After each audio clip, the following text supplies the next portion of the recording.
There you are, wonderful people. And here we are, serving you breakfast for another Friday morning.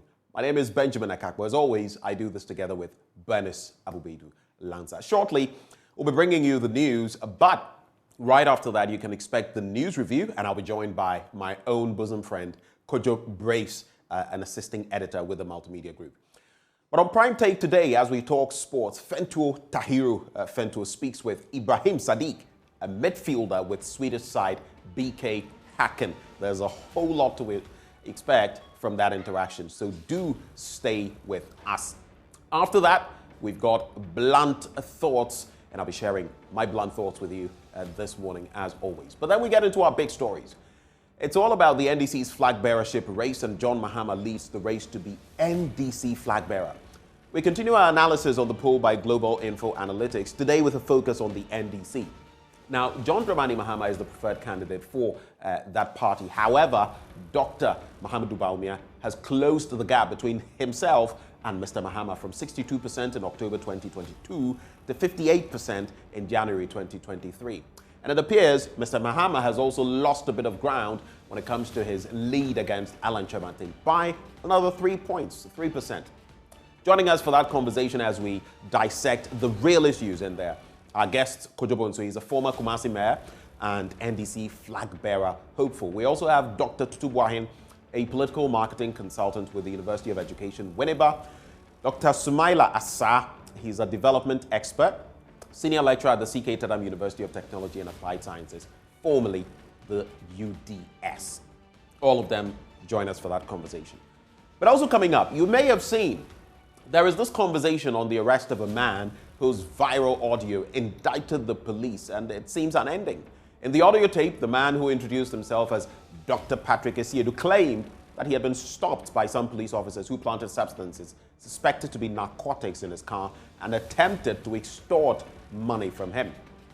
There's been a back and forth on how the situation has been handled, but the police service has come out with a statement. Today, we explore that issue about the motives surrounding what could have happened. Our guest, Professor Kwesi Yening, he's a security analyst.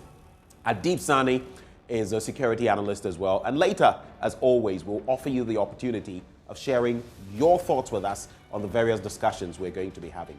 Stay with us. Up next, the news.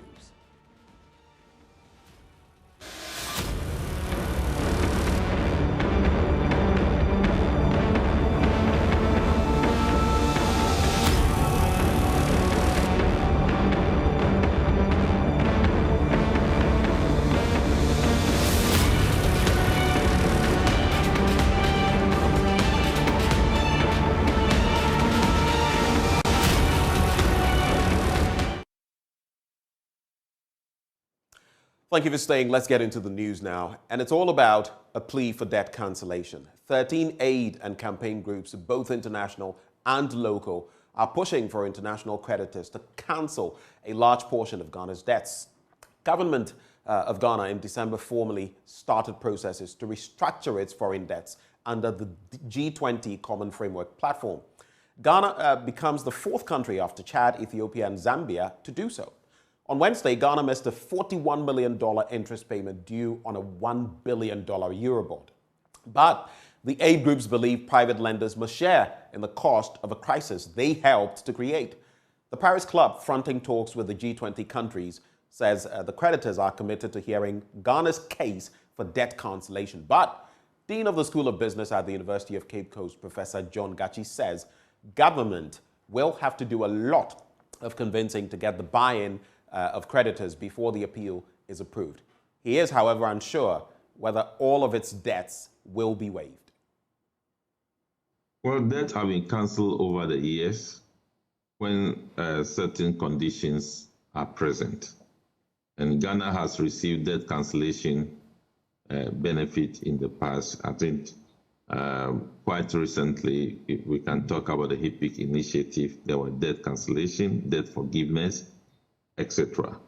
And the purpose of that is to give some respite to the country to recover and rebuild. That is the essence of that. It is not anticipated that the country will run into debt such that it is not able to pay its debt again. That is not the expectation. If you look at the period that we received benefit from debt cancellation, debt forgiveness, we exited the HIPIC initiative around 2006, not quite long.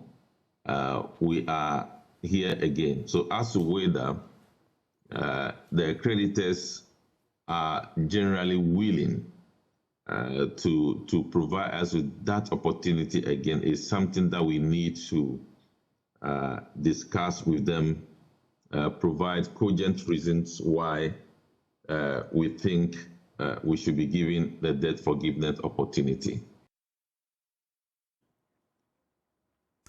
Now, former Finance Minister and NDC flag bearer hopeful Dr. Kwabena Dufour, who also owns several business interests in the financial sector, says he is opposed to the debt exchange program. He had the following alternative suggestions. I think we should all look at it again. You see, it's about money. Mm-hmm. A very noble man years ago somewhere said that never treat money affairs with levity.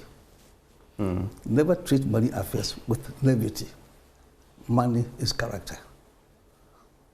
In the local palace, we had the music, we said, Sky Muja.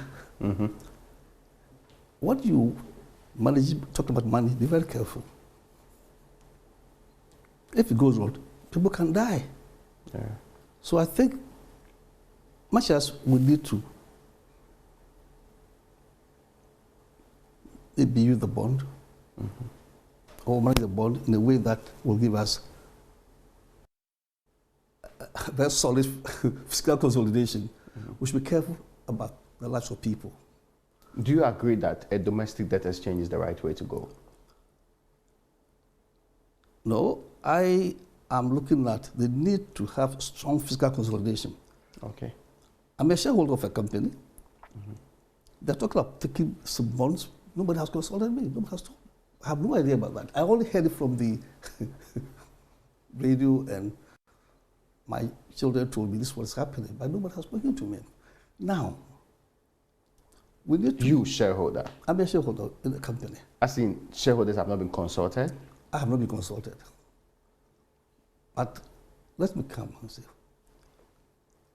if you look at the 137 billion old bonds, mm-hmm, that we want to exchange for new, the old bonds, the weighted average for their maturity, it's about 3.8 years. That's about 4 years. Okay. The coupon rate, the weighted average coupon rate, is about 19.1. The new ones they are introducing, the maturity mm-hmm, will be what? About 9.5 from my own calculations. Okay. About 9.5, so almost 10 years. Mm-hmm. And the coupon rate attached to this is about 8.1. Okay. So in effect, they are saying that, yes, the loss we are experiencing, you take 55%, the bondholder, government, I'm taking 45%. And the loss is almost 60% to the bondholder. Mm. Government, about 40%, 40%. Looking at what's happening in the market now, the benchmark 91 TB rate, treasury bill rate, is about almost 35, about 34%. So if you were to buy treasury bills now, government, you will pay about 34%, wouldn't you? Yeah. I would have proposed that, yes, let's stretch the new bonds to 10 years or beyond.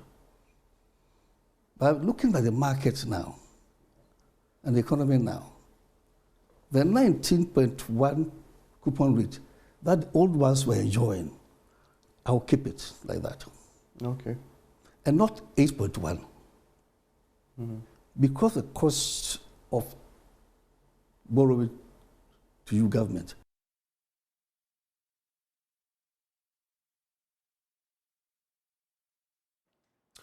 Well, from there, JoyNews can confirm that the bulk oil storage and transportation company has started selling petroleum products procured under the gold for oil barter arrangement. GOIL and the bulk distribution companies have taken delivery for the market.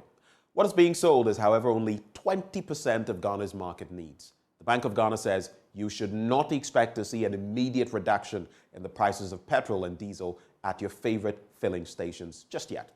Here is the head of financial markets at the Bank of Ghana, Stephen Opata. The product was cleared from the port just today. I know that Boss has started selling. This is just 20% of our monthly needs. So even though from the numbers I've seen, the pricing is better than what is at the ESCOM prices right now, because this is just 20% of our needs, it will not make that much impact as if we were doing 100% of our diesel needs. So let's try it. Let's keep on going this program. As we build momentum and meeting 50 to even 60% of our needs, you will see that it will begin to impact on ESCOM prices.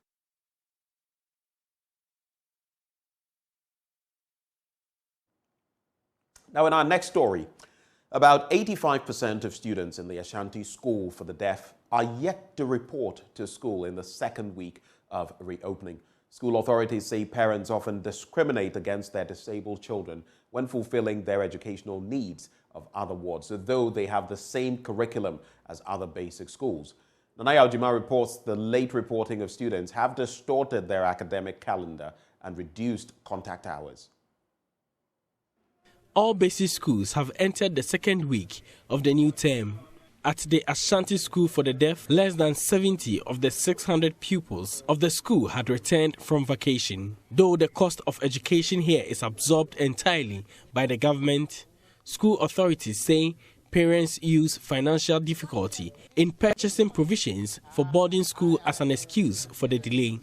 Headmistress Vida Edu reveals the reoccurrence of such an incident puts the pupils in a disadvantageous position when they sit the basic education certificate examination.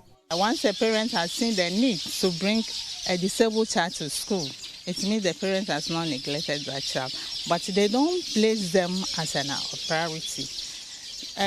Because the school runs as the regular school, when school reopens, the parents settle the hearing children, those who don't have disability.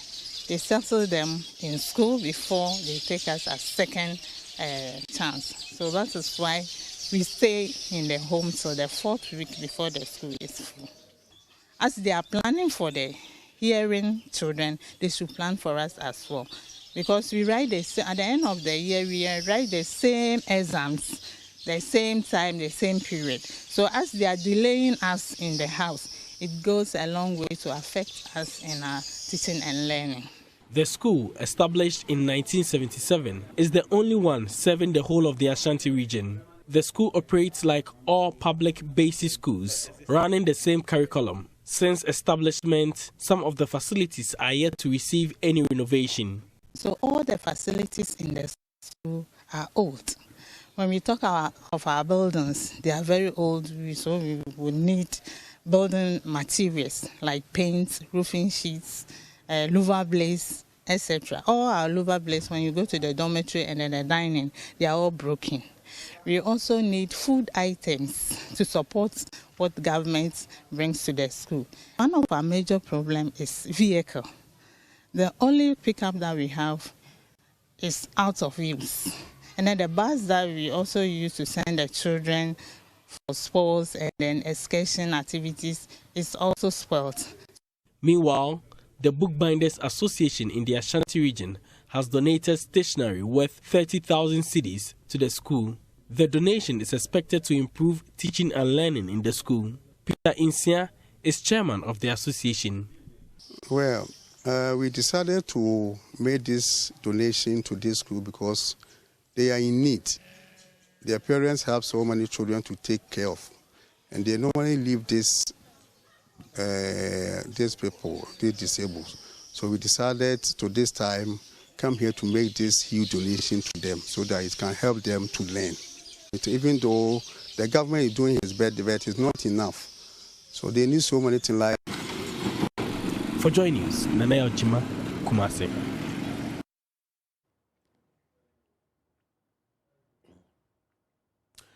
In our next story, the Director General of the Ghana Health Service, Dr. Patrick Kumar-Boaje, has announced that his outfit is ready to commence the 6th National COVID-19 vaccination days from 20th till the 24th of January. Speaking at a press briefing in Accra, he indicated that this month's cohort has sought to vaccinate about 1 million people. There's more in the following report. Since Ghana started COVID-19 vaccination in 2021, there have been several myths surrounding the vaccines, hence creating hesitation among individuals. In the beginning of 2022, less than half of the target population of 20 million people had received at least one vaccine dose, and only about 13% were fully vaccinated. Therefore, the Ghana Health Service initiated the first edition of the National COVID-19 Immunization Days in February 2022 to help push the cause. Dr. Patrick Kumar-Boaje is the Director General of the Ghana Health Service. So this is the 6th campaign launch, 5-day National COVID-19 Vaccination Days that we have been doing. We had initial glitches of people hesitancy. We also realized that also creating better access to the vaccine also allowed us to have people taking the vaccine. The very first campaign, we had about 2 million people taken in December last year, in 2021, and we have since then continued to do this campaign. The last campaign, we had about 1.2 million people vaccinated in 5 days. So we are using this in pulses sort of to ensure that we use that opportunity to push up the numbers to as we head towards herd immunity. So far, we have done about 22.6 million doses have been given out. We are hoping to do about 1.4 in the next 5 days. Especially in this time that there's no illness, there's no outbreak, the numbers are down. This is the best time to vaccinate. We have vaccines available. We have Pfizer, we have Moderna, we have Johnson & Johnson, and all the various vaccines that are registered in the country, apart from Sputnik, are available for people to take. And the good news is that the mix and match is safe and it's good, and so even if you took AstraZeneca first dose, you can take Pfizer and second dose. He says sufficient resources will be channeled to some remote areas that recorded less number of vaccine doses during the previous cohort. We also have a few regions in the southern part of the country where the coverage is low, T, Volta, a bit of Greater Accra, and a bit of Ashanti, where we still have a large, significant number of people who are unvaccinated. Either they have one dose, they have not taken their second dose, or they've not had their booster. So it's an opportunity to create an opportunity for them. Whether you are in the Overbank or the hard-to-reach area, the teams will come there and vaccinate you. And we're hoping that we will head towards the herd immunity that we are all looking for. The program manager, EPI, Dr. Kwame Abuaje Echiano, indicated that there are about 11 active cases of COVID-19 in the country presently. So as I speak, we have 11 active cases, but fortunately, we don't have any severely ill or critically ill person from COVID. But suffice to say that COVID is not gone, it's still lurking. And we need to get our loins against COVID. Looking at what is happening around us, we need to still be very careful. We have evolution of some variants, and it's very unpredictable. So the best method is to protect yourself. Talking to JoyNews, some individuals who have taken the vaccines shared their experiences. Most of us were afraid, and some of us had the opportunity to receive the information from Ghana Health Service. And as we follow it, I went for the vaccination. And on that same day, I worked throughout without feeling any pains or any side effects. Initially, when the virus came about, we were all scared, me in particular, because the things I was hearing was a bit, scary. But when I took it, I didn't have any experience, nothing. I think just the normal, pain when you take a jab. No one is safe until everyone is safe. Protect yourself, protect your family. Get vaccinated against COVID-19 now. Jesse Sawabuafo's report for JoyNews. Now, there was a shocking revelation at the Public Accounts Committee as the Inspector General of the Ghana Police Service, George Akakpo Dampare, disclosed that one of the officers at the center of a missing 190,000 CFA cannot be found. According to the 2020 Auditor General's report, the Takwa Division of the Criminal Investigations Department did not account for some $81,000 and 40,000 francs that they had retrieved from suspects as exhibits. Clarifying the matter at the PAC this afternoon, that is yesterday afternoon, the IGP revealed that the currencies were fake. Not only were the amounts underdeclared, but one of its officers responsible had resigned and couldn't be found for prosecution. There's more in the following report. And when they analyzed it instantly, with their instinct, they thought that there was something wrong with the currencies. It couldn't be genuine. So they picked them up and took them through the process of investigations. And as a result, those values, the US dollars and the CFA funds, were sent to the CID headquarters. According to the IGP, Dr. Akakpo Dampare, preliminary investigations into the matter revealed that the initial amount was underdeclared by 150,000 CFA. He said the money was retrieved to the CID headquarters and later sent to Ivory Coast for authentication. He said after authentication, all the currencies were declared as fake.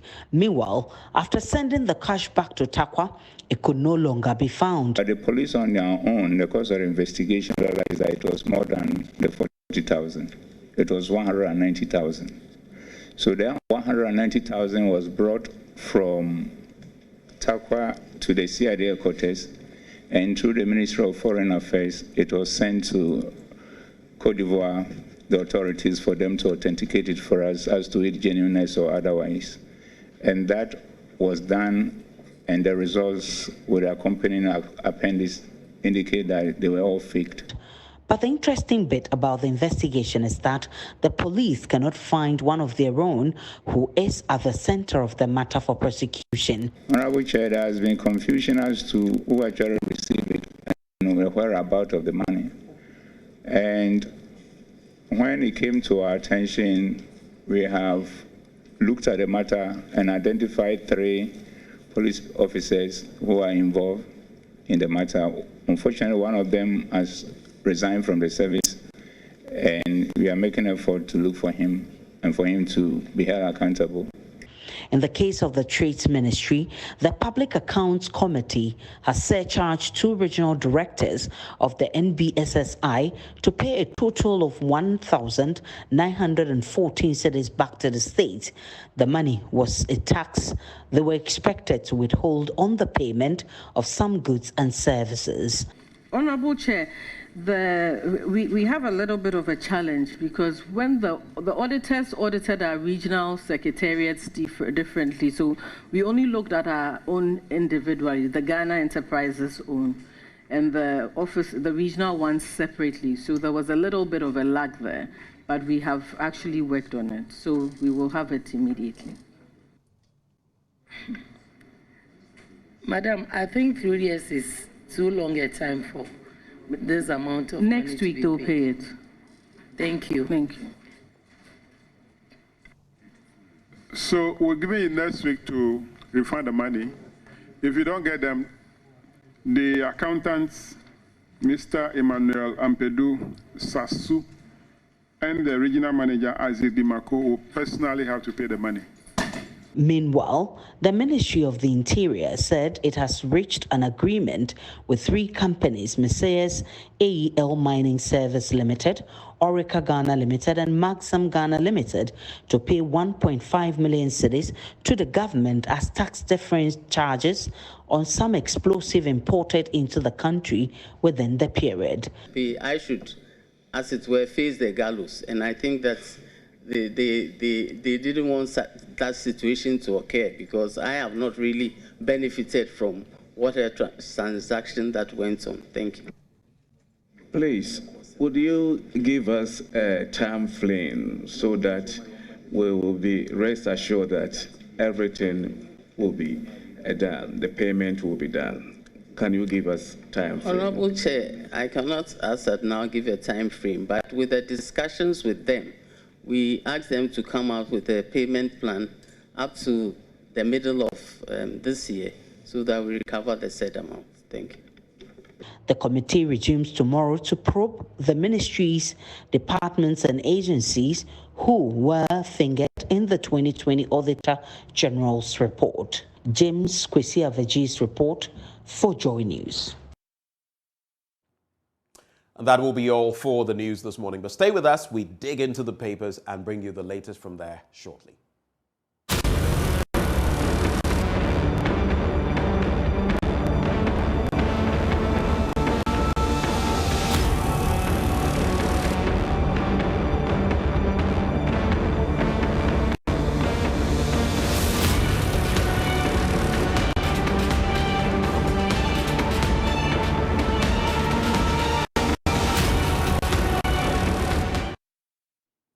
Thank you for staying. Time now for us to dig into the papers. We have a full pack here, and we'll be telling you what they have to say. I'm joined by assisting editor here with us at Joy News, the man, Samuel Kojo. Yeah.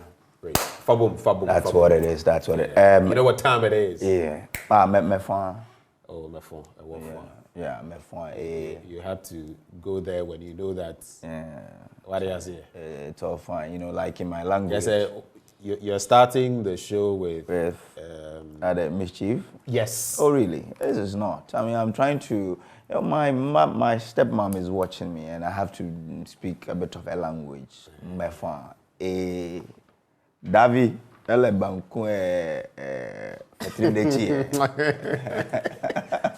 When you started the LA, I was even thinking like Bagman. Anyway, so but you see, in my Hunter language, in the morning we say "Mema wahe," you know, and then you respond, "Ya manumai." Manumai means my brother, you know. So "Ya manumai kedia," you say "Mwoke," you know. So to all my Hunter folks, Kebedia, because there are a lot of people. Kebedia. You know, I think we have to do something someday with the Hunter caucus. You have to. Ably represented by Samuel Kojo. You have whenever to. He comes. You have to. You have to. Our language. Indinao. Yeah, Indinao is what?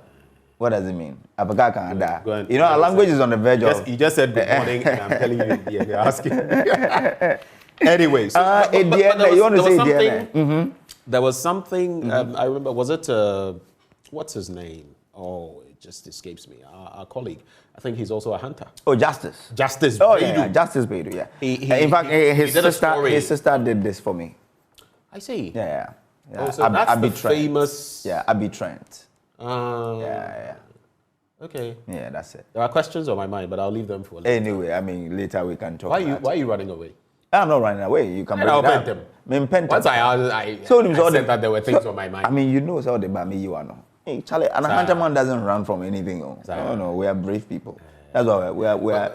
But according to what Justice Beidou did, I just want to find out, is the Hunter language under threat? Oh, no, yeah, sure. It's been under threat for the past, I think, 2 decades. Yeah. Wow. And we are trying to revive it. I mean, I think so far we can look back and say we've done some incredible job, because even though there's still that threat, but I think that we've been able to make some progress. We set up a community radio station there that primarily uses the language to communicate. So it has people can latch on to it. So it has gotten a lot of people to then express interest in the language. We still worry about our major community still, having a chunk of our people speaking Fante. It's not bad, but we're saying that since this is like the local Hunter communities, it has to be in the Hunter language. So we are trying our best. The fear is that if we don't take care in the next 3 decades or 4, the language can extinct. It's going to get to extinction. Yeah, and you wouldn't want to have your language dying off. So you say that, me Hunter, me Hunter. I mean, that's something. I think in that docu that he put together, people were trying to teach their children so that at least there would be some. It's just like the species nearing extinction. You didn't watch it. I was the one teaching my kids to speak Ahanta. Yeah, that was you. Yeah, exactly. I mean, we have to go back there. So the joy bond was. I think we have to go back to this. Yeah, we have to. I think the international, is a Mother Tongue Day or something. We have to go back to it. It's something we could go back to. Yes. What is the latest development? Has the situation improved in any way? Are the children, how many of them, for example, are able to speak Ahanta now? And based on what you told me about that station and all of that, what has been there? I mean, there's a whole lot we could do. Yeah, sure. You know, I mean, 2 decades ago, we realized that, no, if we don't do anything about it, it will hurt us in the future. So we started doing something about it. I guess that we can go back, like you said, to try and then find out and even improve. What are we not doing right? What can we do right? I think one of the disadvantages is that we are not teaching our language in our schools. In our schools, we learn both Fante and Nzima. So even Nzima is on a lighter note, Fante primarily. So you'd then assume that it is right for a lot of people to be speaking Fante, because when they go to school, the medium of communication is the Fante language and not their Ahanta language. So that's the situation now. We want to find ways that the Ghana Education Service could help us. You know, in the L1 or whatever principle they said, if you can speak with the child, you know, teach the child in his own language, he will do better, you know. So, for instance, my principle is when you come home, my kids, I don't speak English or Fante with them. It is Ahanta. They can speak few words, but it's a progress. So they hear it all the time, and sometimes when you speak it to them, they will understand what you mean. Yeah. And then they will speak, for example, if you ask them Kedia, they will answer it.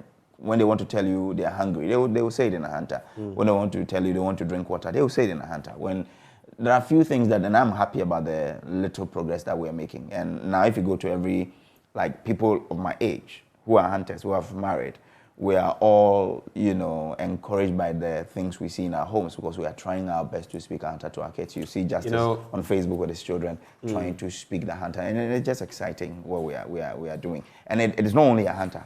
Every other language that's under threat, that's something we should do. If you are a Kasina Nankana and your language is under threat, speak it with your children deliberately. It has to be deliberate, you know. Let your children feel proud to speak it. My parents made me feel proud of my language, because fortunately or unfortunately, my parents were stark illiterate, and so they couldn't communicate with me in any other language than their Ahanta language, and it helped me. I built on from there, and I never looked back, you know. And that turned out to be a blessing. Oh yeah, sure. Out of what some people would say was not such. Yeah. Because I'm proud of myself, being able to speak my language impeccably. I'll tell you this right before we get into the papers. So, Professor, is it Temi Tokwe? He passed some years back. He hinted at something similar, how sometimes we use westernized stories and all of that, and you're talking about snow and all those things, and children don't have a concept of that here. Yeah.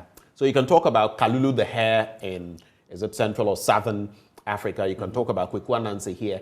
Those are relatable, and these are stories that stir the imagination of children, because they are things they can see around Konoria, Kwekwananse and stuff like that. And again, I know there's this school, I've just forgotten, it's some sort of foundation. They pick children who are very old, never been to school, but they have a rapid system, I think within 3 to 6 months or so.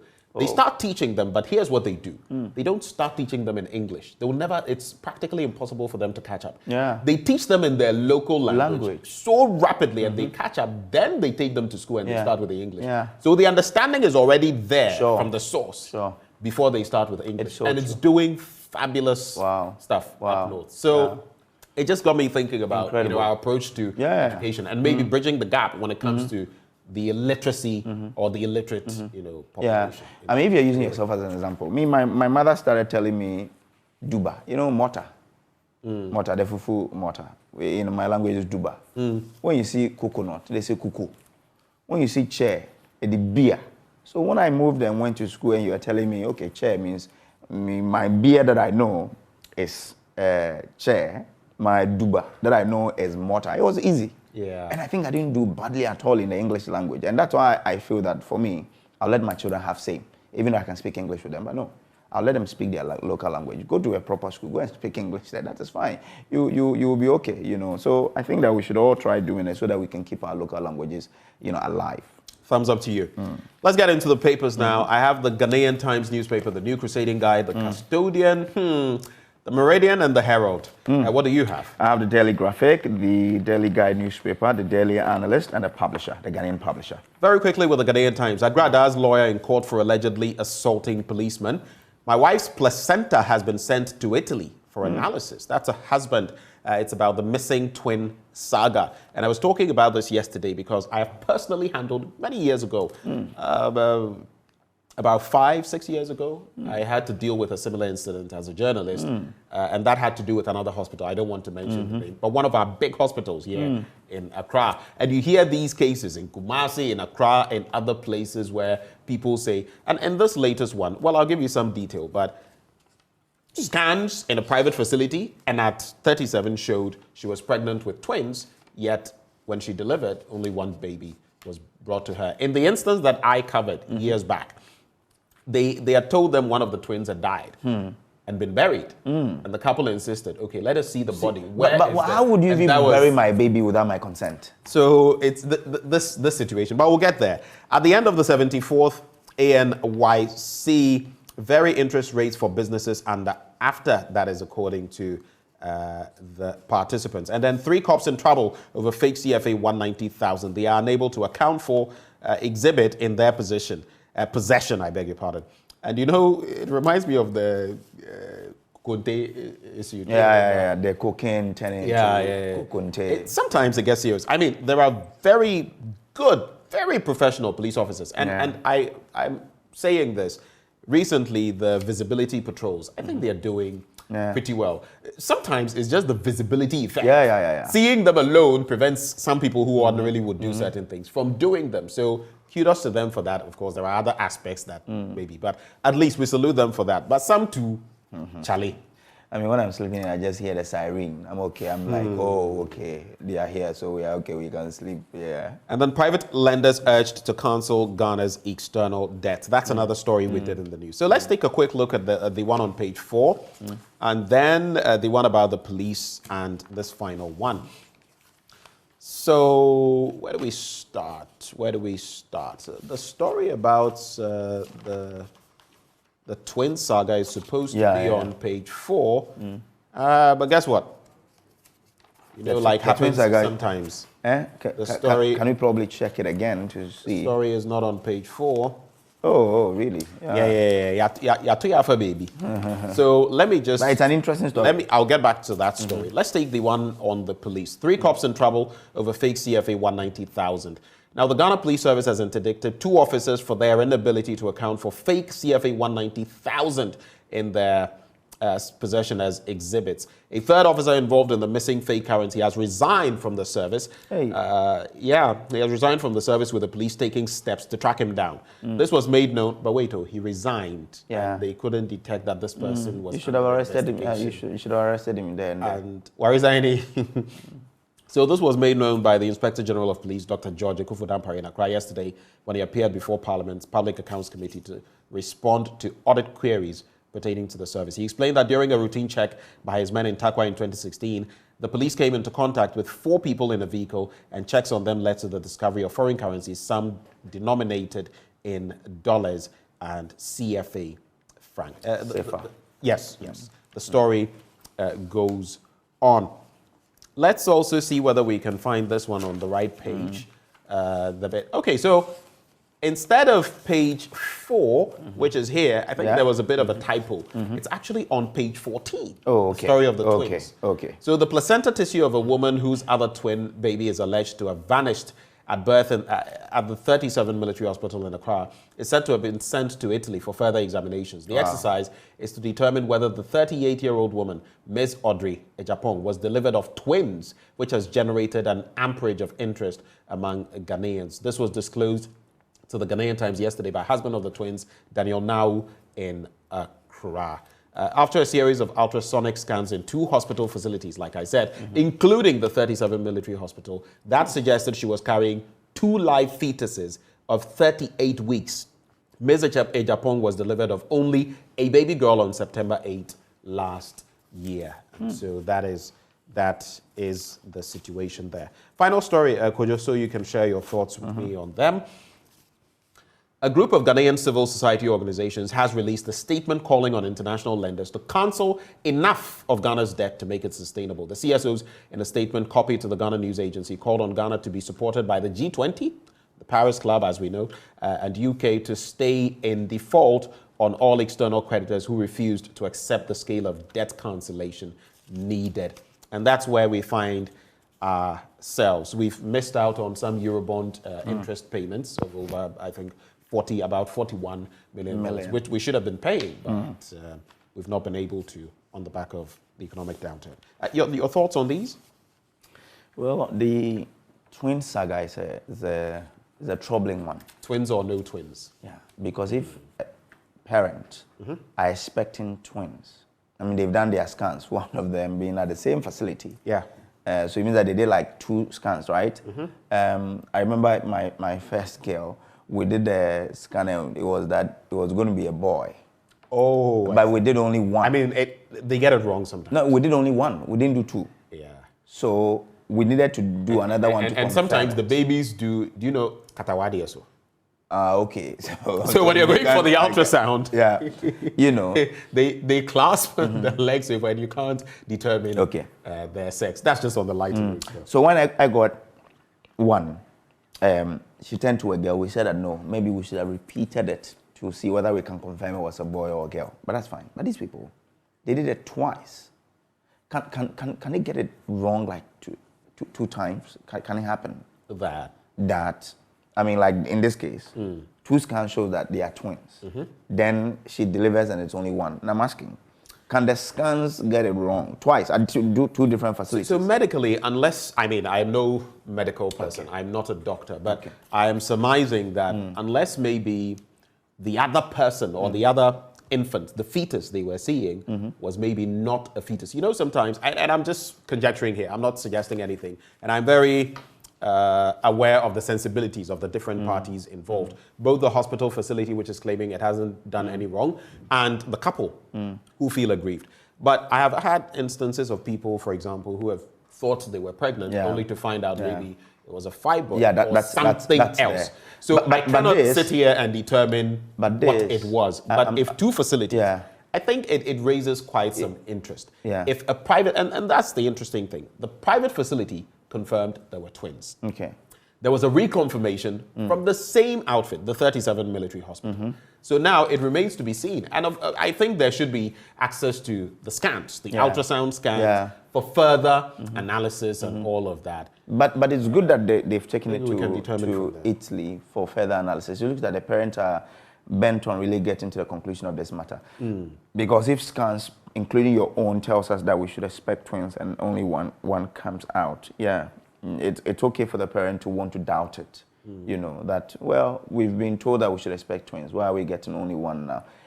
And maybe we should find a way of solving this. Can there be a family member in the delivery room?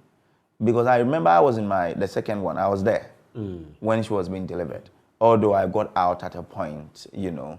So can we arrange such that in every delivery, would have a family member there to avoid all of these? But that would be curious. That would be curious because there are times when maybe someone came in at a certain point or the woman, maybe surgery is being conducted. You now have to go and wear the overalls or the garb, you know, to prevent any contamination or germs and all of that. I mean, there are so many scenarios which would impede such an arrangement. Aren't we getting this 1 too many? We're getting 1 too many, I agree. Or can the facilities have it such that as a father or a family member, I can be somewhere watching television, like TV. Okay, watching as the process goes on. Yeah. That is another option. So that everybody will be clear in his or her mind that, well, this is what I got. But for us to go and then come and then be, we've heard this story is 1 too many. That, I give birth to 2, it's messing. Sometimes they will give birth to only 1, but then the story is, still birth. You know, then they will ask, okay, so that is also there. So where is it? If the child was stillborn, let me see the stillborn child. Exactly. You know, that is there. You don't get to see it. And there's also that trade that goes on, you know, and I'm sad to say there's still very cautious when it comes to the sensibilities and sensitivities of people.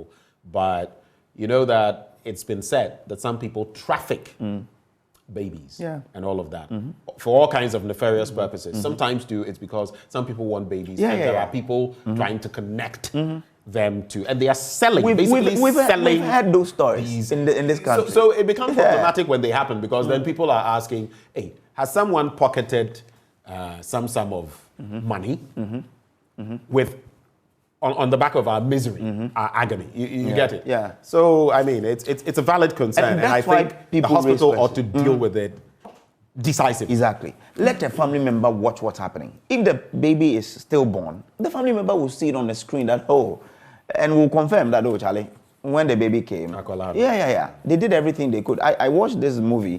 The baby was not doing anything, was not moving, was not crying when it was born. Then the nurse had to tap the back, before. Like they usually would sometimes when it comes to breathing. So if they do all of that and the baby doesn't, the person watching, your family member who's watching, will see it clearly and can confirm or deny that, this thing really happened or did not. So this story and likely would see the body being wheeled out and follow up on the I think that no matter what happens, a family member should see the baby before it is taken to wherever, so that we can avoid these problems of, it was stillbirth. If it was stillbirth, can a family member confirm or deny that it was before you do whatever you have to? There was this story in the Western region, and a young lady was complaining in similar fashion. That you say you have buried just show me. It wasn't. So really, some of these issues, for us to deal with them, I think that the hospital should create avenues for family members to sort of witness what's happening. Is it to allow, because that closure is important. We have just about some 9 minutes, but that closure is important to, and also to get some faith in our medical facilities. So people don't always go there. I mean, can you imagine a pregnant woman going there and fearing?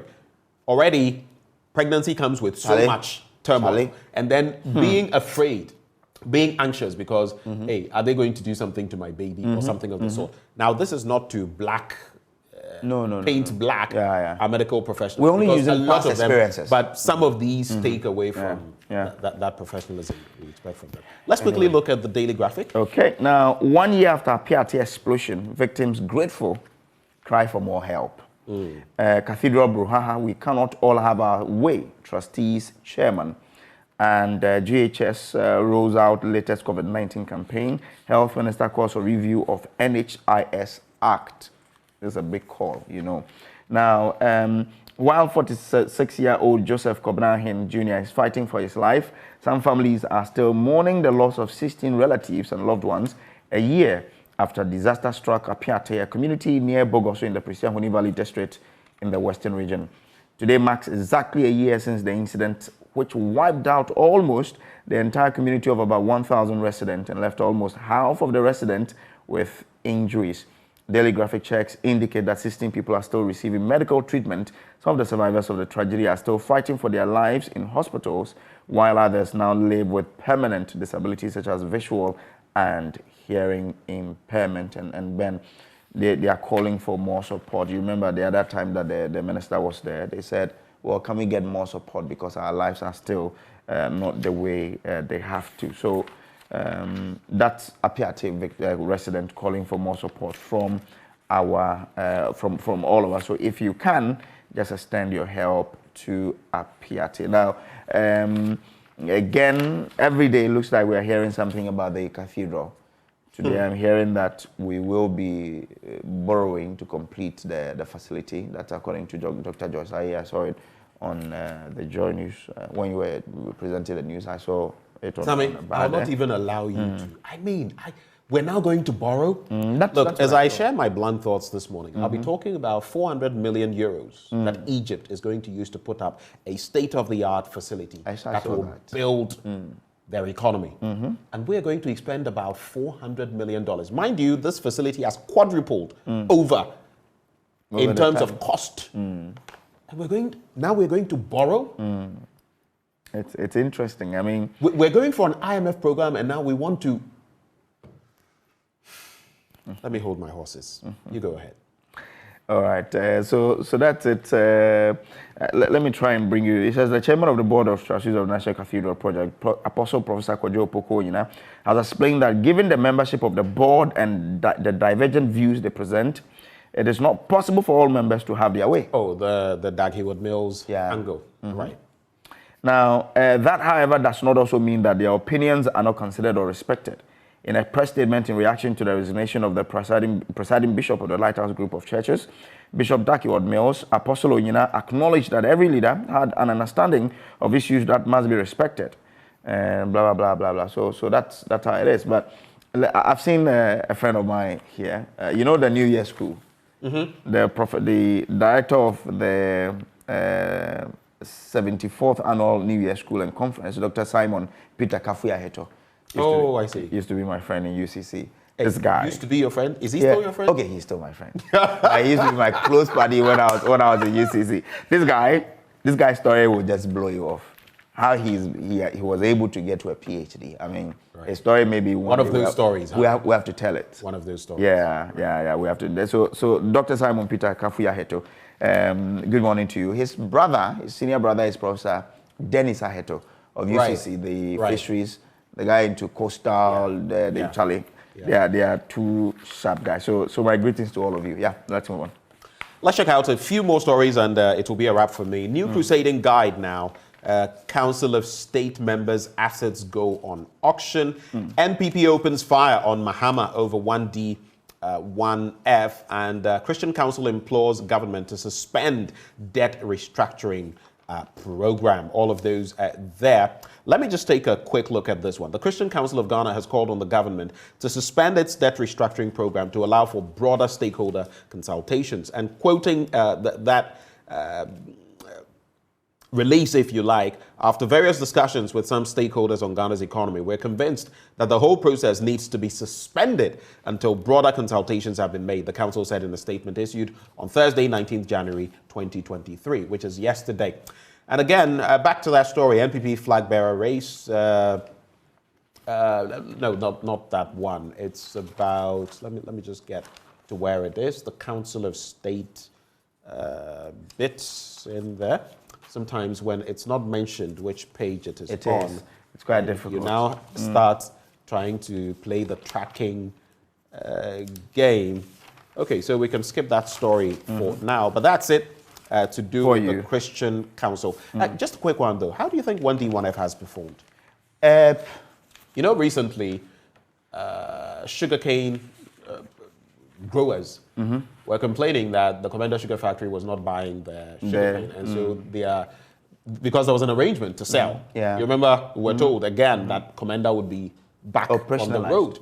And it's not been. And now they are begging the Akpetishi local gin distillers. Buy from them. Charlie, yes, sir, Mumbeto. It's serious. I mean, these stories. But the other stories I have there's a work already. There's a work being put together by Richard Kojo on this 1D, 1F. So people should look out for that documentary. I feel that it was a brilliant idea, but like we always do in this country, on paper, we are so good. Look, all our plans on paper, if we were to implement them accordingly. Ghana will be one of the best my countries. Goodness. But what have we done? When it comes to implementation, zero.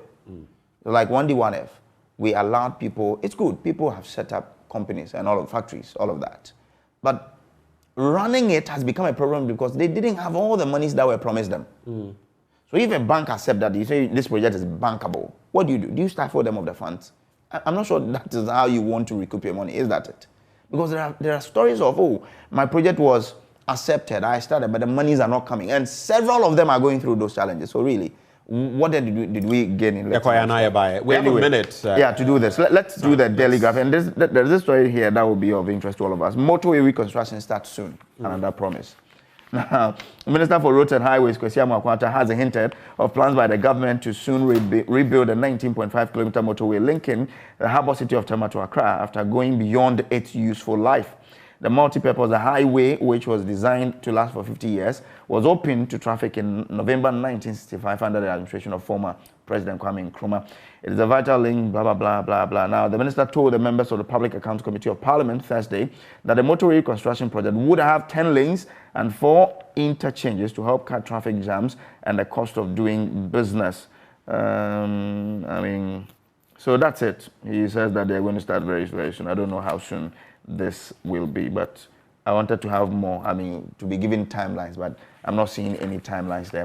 But we would want to end with sport, because yesterday Ghana recorded its first win in the CHAN competition. Yeah, 3-1. Exactly. We came back. They actually scored us first. Yeah, so we came. But we picked up a red card. But we still won. Daniel Efriye also. But we still won, so it was good that we won. He was one of our goal scorers. He scored the second goal through a penalty. His name was interchanged, but it's still Daniel Efriye Barnier who scored that goal. Yeah. So it has to be noted. Again, businessman splashes $2.6 million on Ronaldo Messi VIP ticket. I'm told that the Saudi government, so they played the game yesterday. The Saudi government auctioned that ticket and said that whoever buys that ticket, you have access to both Ronaldo and Messi and have access to the changing room, the dressing rooms. And this guy bought it for $2.6 million. Some people are doing something right somewhere, which we as a country should probably learn and start doing something. They bought Ronaldo and see what they are doing to their league. They said, okay, Messi, come, let's play at a testimonial match. We are selling just a ticket for $2.6 million. If we are getting $2.6 million into our economy, do you know what it will do? But do we have the funds to buy these players? It is time we start thinking big. Yeah, someone would have taken a kickback and the entire deal would have. Bernice, thank you for joining the conversation. Right before we knock off, let me just let you know this morning, I'll be sharing my blunt thoughts titled Ghana's Leadership Crisis, Why Our Political Class Must Be Given the Sack. Ghana's leadership crisis, why our political class must be given the sack. Something I wouldn't miss. But up next, on Prime Take today, Fentuo Tahiru. Fentuo speaks with Ibrahim Sadiq, who's a midfielder with Swedish side BK Häcken. After this, of course, we've got Blunt Thoughts.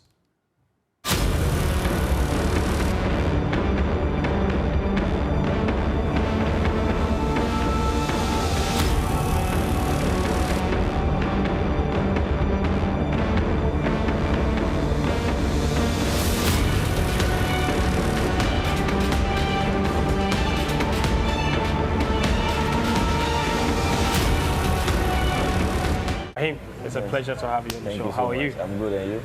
I'm very well. It's very interesting to see you. This is the first time I'm seeing you since what? 2017, I believe. Yeah. What many people don't know is that you and I go way back. Yeah. The very moment you guys returned from the under 17 in India, I remember I came to your hotel, and they interviewed. It was a. You still look exactly the same, except you have a beard now. It does obviously show that you're growing, but it's really good to have you. Welcome back home. Thank you. And we'll talk about the Sweden, which I just alluded to, but just briefly, I'm sure you were watching the World Cup. You saw one of your teammates from both Right to Dream and North-Shalan Kudus Mohammed doing wonders. How was it like, sitting at home and watching somebody that came from your exact same background doing that? What did that show all of you? Proud. I was proud of him so much because we've come a long way, as my teammate and as also my brother. So I was so proud, watching him, and people were asking me about him. They were like, I know. I was like, yeah, it's my teammate, blah, blah, blah. We grew up at the same place and everything. I was so proud of him, and the guys also were there. And Ghana's own performance, obviously. I'm sure you were hoping that we would do much better than we did. Yeah, we can it's a new squad, and also some of the guys are not that experienced and stuff. But I think for me, I think they did well and they did their best. It's just they need more time with themselves and everything to know each other. I mean, obviously before they named the squad and everything, I mean, you haven't even earned a single call up to the national team. And we'll talk about that a little later. But was there a part of you that maybe was slightly hoping that you might be considered?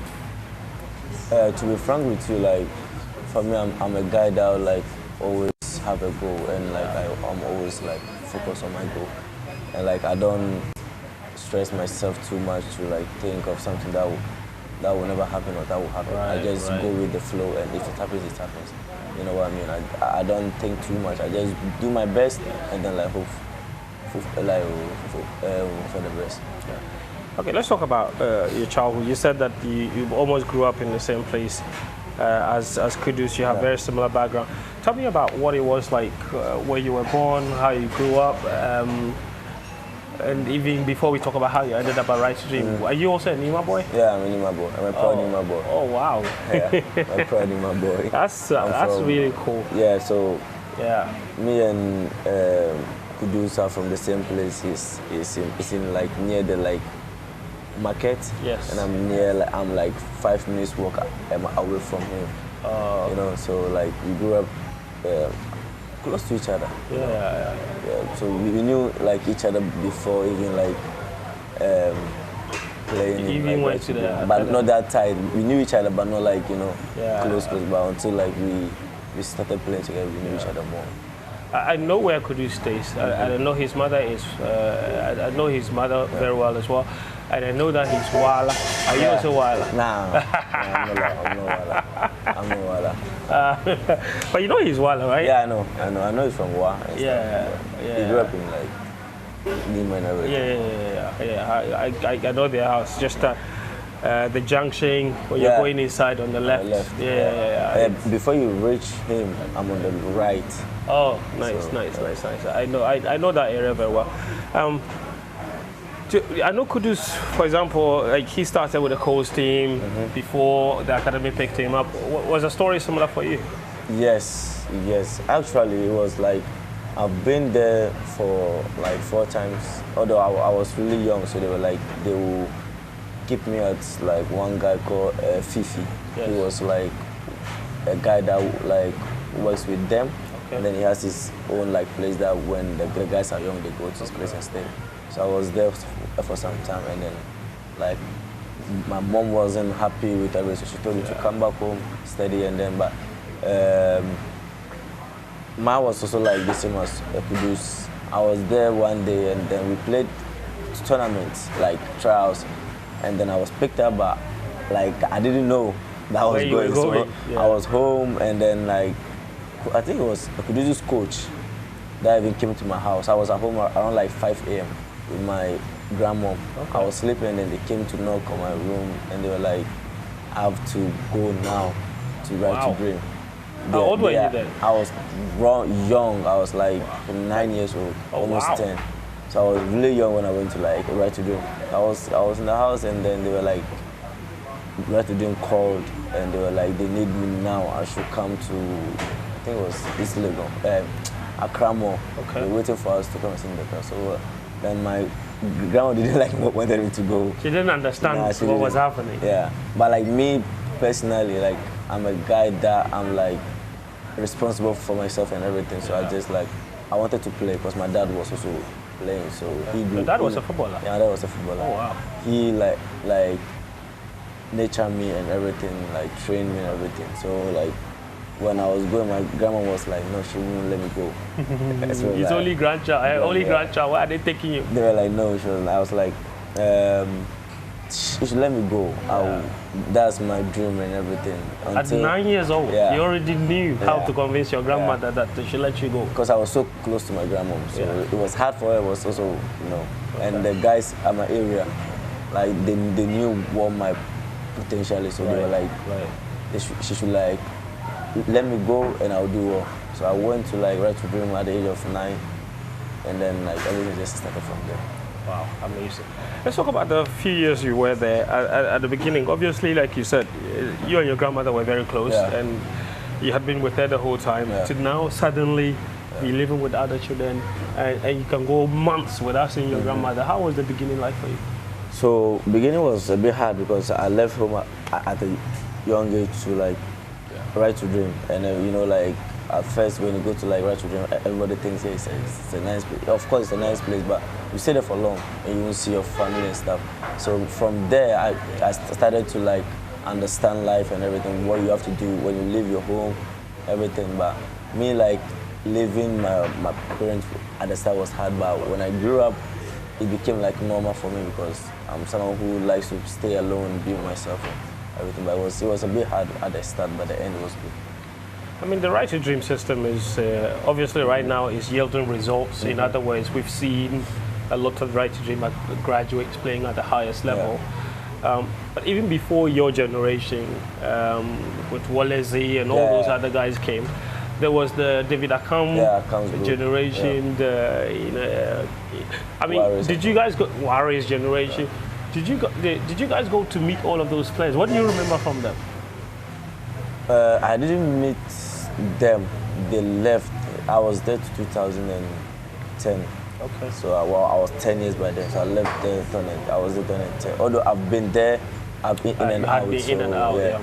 But when I was there, I think Warriors and Co were all gone. Yeah. You know, but there were some of the seniors that like Thomas Ejapon, Divine now, Gossi Dominion and everything. Like they were the seniors in there, and like that time it was really strict and like controlled to like help us achieve our dreams and everything. So yeah. What is it about the Right to Dream system that makes it so unique? Because I've interviewed Tom a few times. I've interviewed David Akam, Warriors, quite a lot of graduates from Right to Dream. They all talk about how special the place is. What is unique about the Right to Dream Academy that's perhaps it's a good environment that nurtures you guys to be successful? It's just like we love each other. Yeah. We're like a family. And like, trust me, you see how my friend is blowing up Kudus and stuff and everyone. If let's say it was a place that he is and he blows up like this and he sees us, he won't even see us. Yeah. Because how we grew up, how we were taught to have each other's back no matter no matter what happened to each other. It's just like we were taught well. We were like really close to each other. Grew up like at a young age. You know, when you grew up at a young age, you know each other. You know what someone doesn't like and what someone likes. Right. So like it was much easier. It's just the love that we have for each other and the character trails that we learn from there and everything. So it goes into our head and like trust me, it has helped a lot of us, especially me, where I'm from and where like he is also from. You know how there is stubborn, but like because we didn't put that in our head and what we wanted to achieve, we used what like Right to Dream has taught us and look at where he is and look at where I am. So. Absolutely, and I'm proud of you guys. You know, and you talk about going there at a very young age, barely 9 years old, 10 years old, to get there. But eventually it paid off. After after 6 years, suddenly you were in the national team playing for the under-17. I want you to take me through what your memory is of how you first got that call or that information that you, Ibrahim, you're going to join the under-17. I know you didn't go to the Africa Cup that year, but when they came back, you made the World Cup squad. Do you remember the whole conversation of how you got into the national team, the under-17? So we were at the Right to Dream. I think we had a school, we had a class to go. Okay. So when like I don't know, TM came to like Right to Dream, and I think he called them, but you know how our schedule is so tight that like you won't even get time to talk to us. So he drove all the way from what's the name of Pram to like Right to Dream to tell Tom that he needs us, and we were a lot. We were like 10 players from Right to Dream. Wow! Like there was you, there was Kudus, there was me, Kudus. I think he Gideon, came later. The centre back. He came later. Kudus even came later because he was there, but he came later. Okay. Me, Kudus, Gideon, Kelvin, Abu Francis, a lot of us. A lot of you. We were in school, and then they called us from our class to come to Tom's office to sit, and then like Tom was like, "This is the team of the under-17s, blah blah blah and stuff." So they want us to come and represent our country, and trust me, we were all shocked, and that's our dream, to represent our At that time, all of you missed the Under-17 the Africa Cup. Yeah, what I heard was they called us, but we were on tour. Okay, so you couldn't go. You weren't available. Yeah, we weren't available. And Pakwesi came, the coach, the Under-17. Yes, he came to UK to watch our game, and he himself saw that we weren't like available because we had a lot of tournaments going on.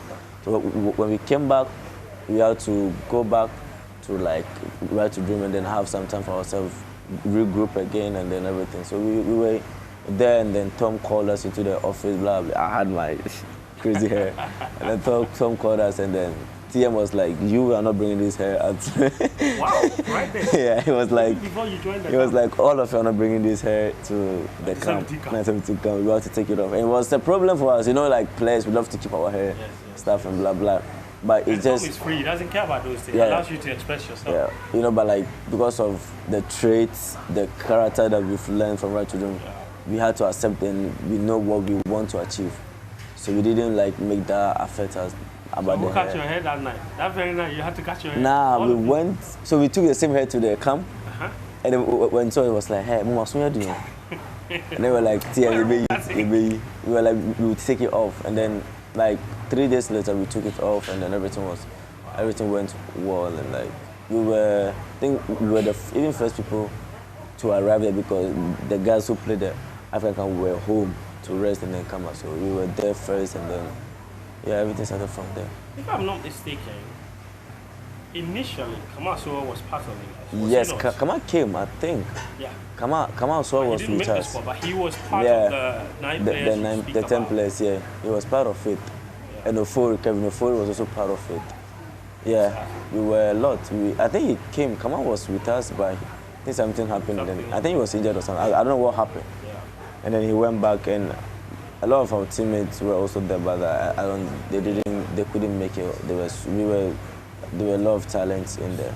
So the final squad that went to India, I think there were 3 or 4 of you, because I remember it was you, there was Kudus, Gideon. Yeah, 3 of us. It's just the 3 of you. Yeah, 3 of us. Yeah. Interesting. Let's talk about that tournament itself. Obviously, you weren't in the African competition, but you were in India. Yeah. First game, Colombia. Giddy. At the start of the match, ball slid through, 2 on goal, pam, bottom corner. You scored our first goal at the Under-17 World Cup, and that gave us the victory. Yeah. What was that feeling like? Finally representing your country in a competitive game. I know growing up, we all adore the Under-17 World Cup. It's like Ghana's Under-17 team is like our darling team. Yeah. Like we all love our Under-17. What's that feeling like to finally wear that jersey and score in the very first game at the Under-17 World Cup? If I was sit down, I would give you 1,000 words in my head. It was emotional, happy, kind of tears of joy. Although I didn't cry, but you could see how I was shouting, celebrating and stuff. It was I was so happy to score for my country and stuff. I've been waiting for that for long. Since I was watching, as I'm watching and Asian and watching them play, as we were really, after the match we go out, dance and stuff. And the most proud time that I could think was when one of my uncle in our house lifted my grandmom. They sent me a video. He lifted her up and down and stuff. Wow. It was so emotional. She didn't know what was going on until they told her grandson had scored in the World Cup, and it was so crazy. It was so crazy to score the goal that helped your country to be on the top of the group and stuff, and then hearing your name everywhere and stuff. It's crazy. I'm sure at that moment he realized that allowing you to go was the right decision. It has paid off. It has paid off. I mean, that is amazing. Obviously, that tournament, I don't think the right word to use is struggle, but we had some difficult games. Against USA was quite tough. Yeah, the US game really was tough. I know, right? I mean, do you remember anything around that game? I do remember everything. Yeah, that was difficult. Because, the thing was, right, before we came to India, we went to Dubai for training camp, and like they were playing a game, and we were passing by, so they thought we were watching it. So they sent their bodyguard to come and we were like, bro, we are not watching. So we got pissed. We weren't happy with what they did, so we wanted to pay them off for winning. And that game, if you watch it, we were handling them. We handled them so well that they all sat back and they were waiting for. But the thing that affected us was when our player got injured, the defender, and everything changed. So we had to and the team was finished. We had to adapt and everything. But that game, I think we gave everything out. We did our best, and sometimes you win, sometimes you don't. Obviously, irrespective of the result of that match, we still qualified anyway. And then we came up against a team that had been very notorious for beating us at the under 17 level, even at the under 20 level. I don't know how suddenly it has become the case, but everywhere Mali meets us now, they beat Ghana. And you guys were not spared. It was a difficult game. Eventually lost 2-1. Do you remember what the dressing room was like to when you realized, you know what, this is over? It was, I couldn't believe it. Because I thought they were going to cancel the game because it was raining and we couldn't even play. They couldn't pass the ball. But I was like, is that the end? You know what I mean? So I had the thought was in my head, I was like, when you get a chance, you have to take it. Although I wasn't in the starting 11, but I came, did my best, caused penalty for us to score and everything. But I was like, if I was in earlier, I could have done something to help the team because they were all on Kudus and stuff, and they talked about me and Kudus and stuff and other Toku and everyone. So they were concentrating on us. But when I came in, it was a bit open. I haven't spoken with Kudus. I was like, is that the end? It was like, yeah, bro. And it was like, we should look up to the next time again and everything, and then we were called for the 20th. So, I say all the time, under 17, winning is important. Winning is good, but it's not everything. And you mentioned some very interesting names in that squad. Toku was one of the highly rated players in that team. A year, of course, was your captain. And in that squad, you had quite a lot of decent talent in there, very talented players. 5 years down the lane, when you look back, would you say you have been very surprised that maybe some of your teammates haven't necessarily yet made it to the very top in Europe? Because at the time when you played, we thought that you guys had lots of talented players that would go on, but we know that football always doesn't work like that. But have you been surprised every time you look back and look at some of your teammates, the fact that it hasn't necessarily worked out for some of them just yet? Not to be cocky or anything or something, but I wasn't a bit surprised. The mentality that some of us had in the national team comparing to some people wasn't the same. It's not the same. So the mentality that I had, me, Kudus, Eric, Toku and Co, wasn't the same as some others. Some of us were more hungry to achieve our goal, and some and some of them were just And you knew that it would take time. I knew it would take time, so I was so when I saw some of my teammates not making, I was sad because I knew how talented they were, but being surprised would be oh, why isn't that? It's just the mentality of us and everything, but some of them I was, but not really, really surprised or anything, because in the national team or in the camp, how we train and how you see some of us working hard towards the plan and the goal and everything. Some people weren't doing the same thing, And of course, someone will be sitting somewhere in big mention and Amin and stuff. Amin was very he was one of our best players, He, of course, he helped us. Before the tournament. Yeah, everybody was talking about him. He had made a move to Man City, $1 million, quite a lot. Yeah. He was very well talked about. Yeah, he is so good. For me, I always say to him, he's the best that I've seen play. not the best. I have other players, but as a striker or someone who is a really good like finisher, and with his talent and stuff not going well for him, I feel so bad. And in the other way, I feel like, how do I say it? You're not also surprised, yes, maybe, because also knowing him and knowing a bit of his attitude, sometimes when it doesn't work out for certain people, you can look back and say, maybe it's not the talent. He's talented, all right, but maybe certain things didn't go well for him. So yeah, there's no one to judge. Of That's course, why exactly. I don't judge. So I understand you fully, you know. And one of the players that you talked about, the fact that Aminu was very talented.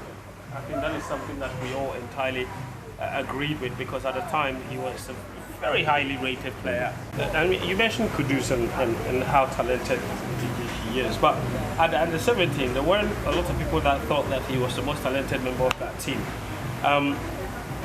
Having played with him right from the very beginning at the academy level, that under 17, and the player that he is now, has he always been the same player, or you think that he's changed as the times have gone on? He's been exactly the same. Kudus is the same player. Really? He's the same. Maybe someone will say he's been quicker and stuff. He was quick. Like, he's quick with the ball, as you can see. It was the same in like right to dream. And of course, when you go to the like bigger clubs like this, some stuff will change in you and everything. And he has been like matured a lot. So, but like saying Kudus has changed and everything, I don't think so, because we know what he can do, and now he's showing what he can do. It's just like sometimes you just need your space and like the encouragement from other players and stuff. We were encouraging him whilst he was playing. Maybe when he was in the academy, in the like national team, he wasn't encouraged that much. You know, he didn't get the freedom that he's having now in the national team and everything. Just trust and everything. You see now that he has the trust and everything, he's doing his thing. That's Kudus. And he's not just saying, because I've been a bit surprised that someone like Kamaldeen was never involved in all of that under 17 period. How much younger was he compared to you guys? Kam was really young when running. I'm like, Kamal is now 20. I'm 22. I was 2 years older than him. Yeah. So he was. And now it seems like nothing, but when you're young. Yeah, he was really young. He was really young. He was like, he was maybe 14. Younger. He was younger than us when we were in the. So right today we have team A and team B. We were in the team A and he was in the team like younger group. So that also he wasn't. He was really young when he was really young when we went to the like national team, because by that time we were the seniors in the like academy. So you know. One other thing, I'm sure you have seen it as well. Kudus being played as a striker at Ajax, false nine, kind of. Was there ever a time in the academy where he played there, or that is something that is new about him? Kudus never played false nine in right to dream. He played as number 10. That's his role, free. But when we went to right to dream, that was when Nonchalant. That was when he was like played as false nine and everything. He was doing well. So he knew, because playing as a false nine is like playing as number 10. You had the free role, so that was everything. So he was able to adjust to it so easy, because it's kind of like the same as playing as number 10 and everything. Let's talk about Nonchalant that you mentioned. Obviously, after the under 17, you have to look at your future. Kudus was around when went there first, but it wasn't long, and then you were also there in 2018. You stayed there for 4 years. Let's talk about the time that you went there. I remember talking to you, I think one time on Instagram. I was asking you how you were coping, combining Ramadan with all these things. But let's talk about the move there and the 4 years that you spent there. When you look back, at the beginning, there were quite about like 8-9 Ghanaian players that were there. Mm-hmm. What is that like? When you leave Right to Dream with all of your teammates, and then suddenly all of you are in another team, but in Europe this time around? Yeah. Right to Dream and Nonchalant is like mother. mother club. Yeah.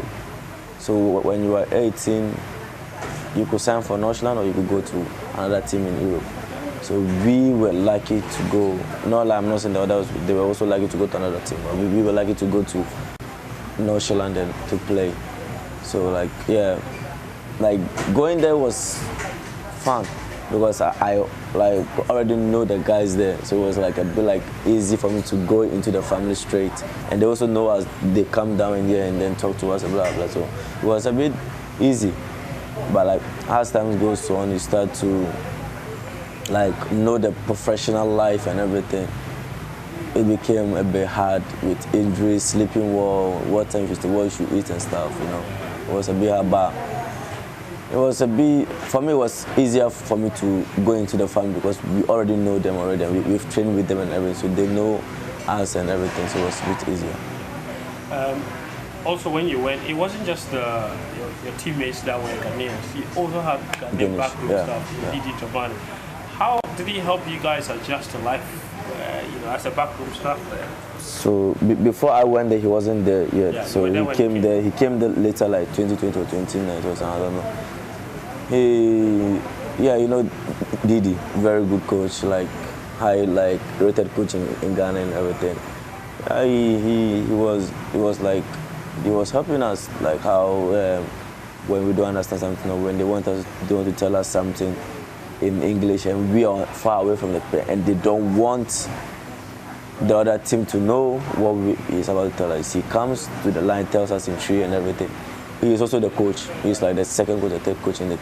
So through that he used to help us with that, to understand everything. So imagine doing tactics with the European team and speaking tree. Yeah, you won't even understand. So he being there was also helpful. Yeah. Was helpful.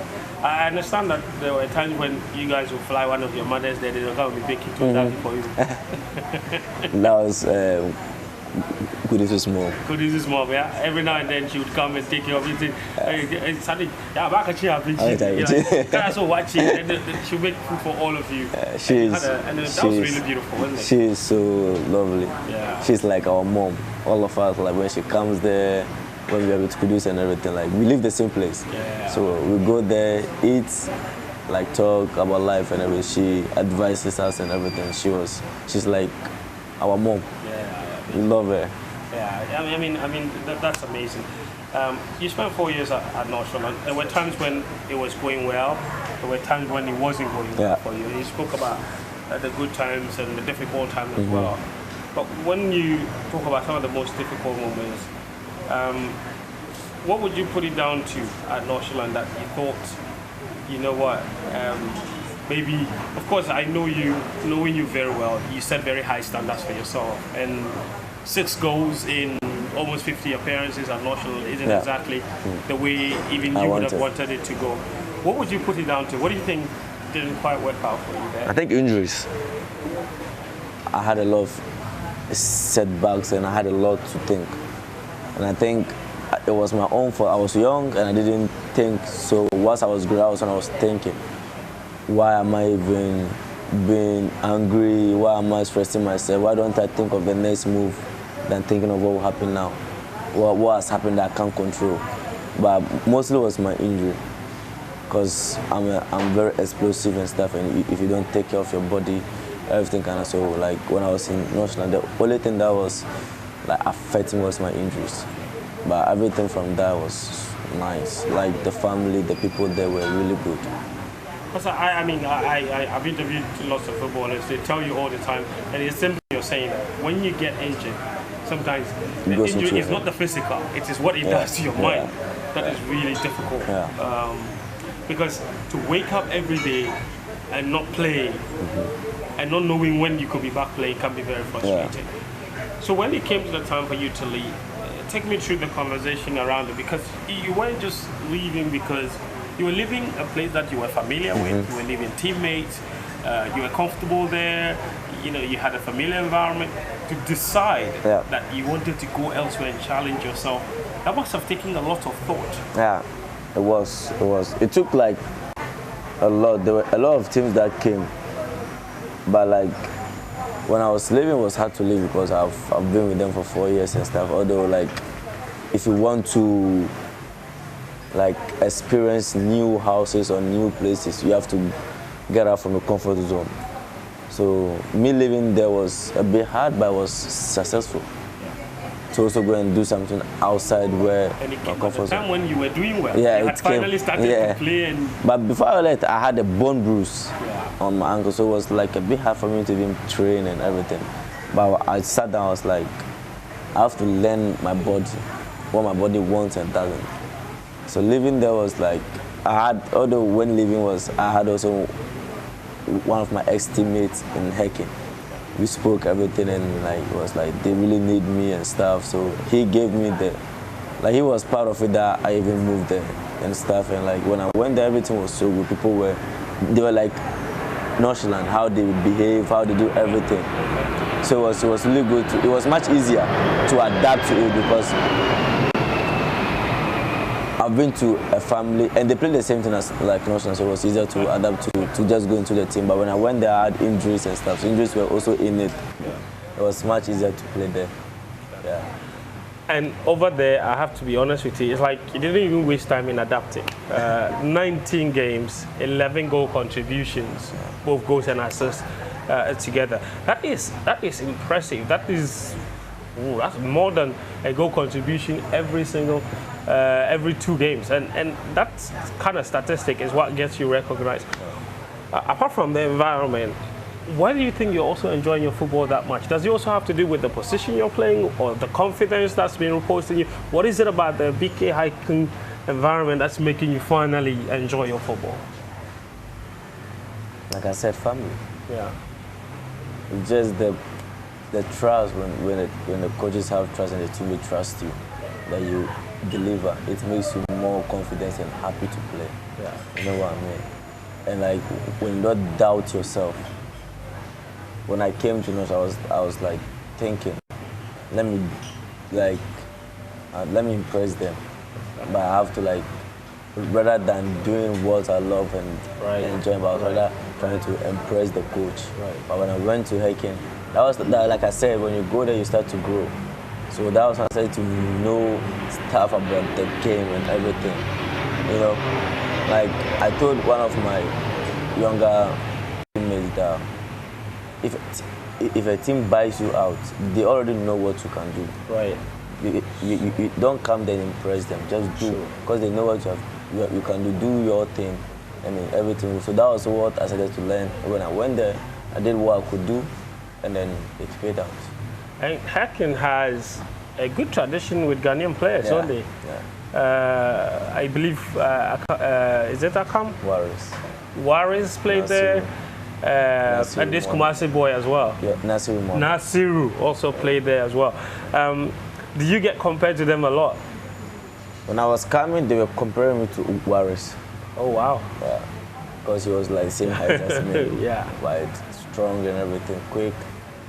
But I told them, I'm going to do me, and then I'll give out my best and help them.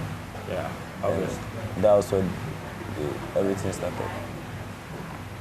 You have a 3-year contract. You're 1 year done. You went there in February. You've done 10 months there already. You're enjoying your football. But I'm sure you also have your eye on the future. What targets have you set for yourself in the next years to come? Do you see yourself finishing that 3-year contract? Or before we know it, maybe boom, you're also going back to mainstream Europe, maybe Ajax, and link up with Kudus again. You never know. I'm just open. Yeah. Everything that comes, we take it. If it's good, we take it. If it's not, then we just wait for the best. Yeah.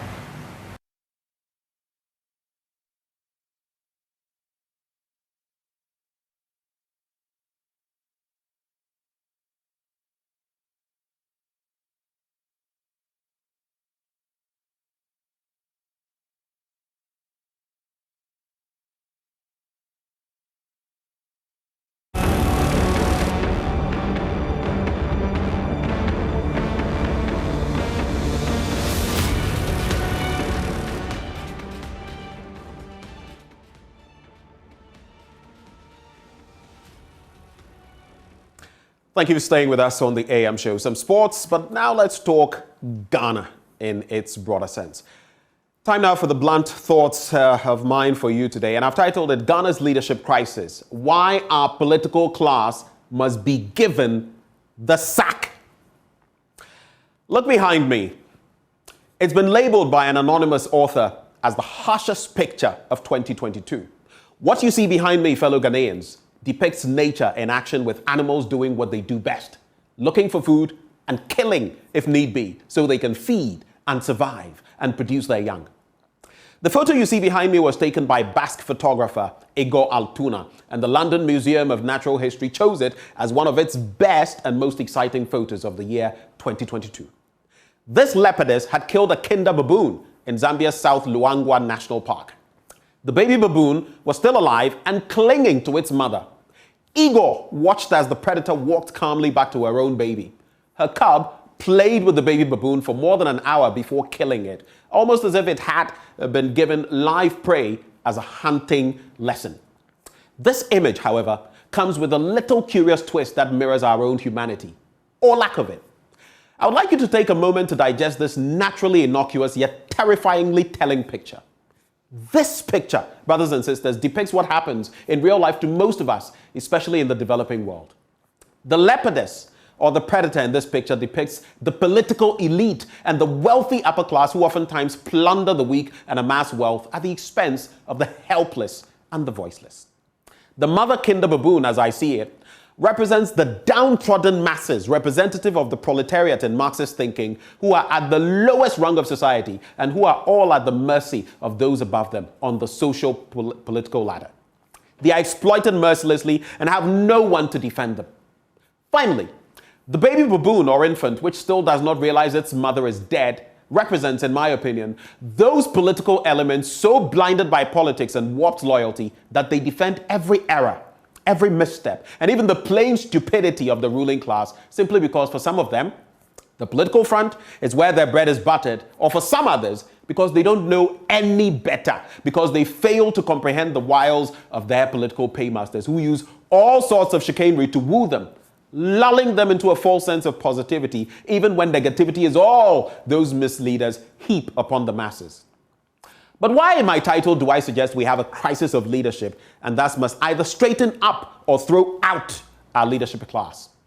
Mind you, when I refer to the political class, I am not referring only to the politicians in the current administration or even just those in power.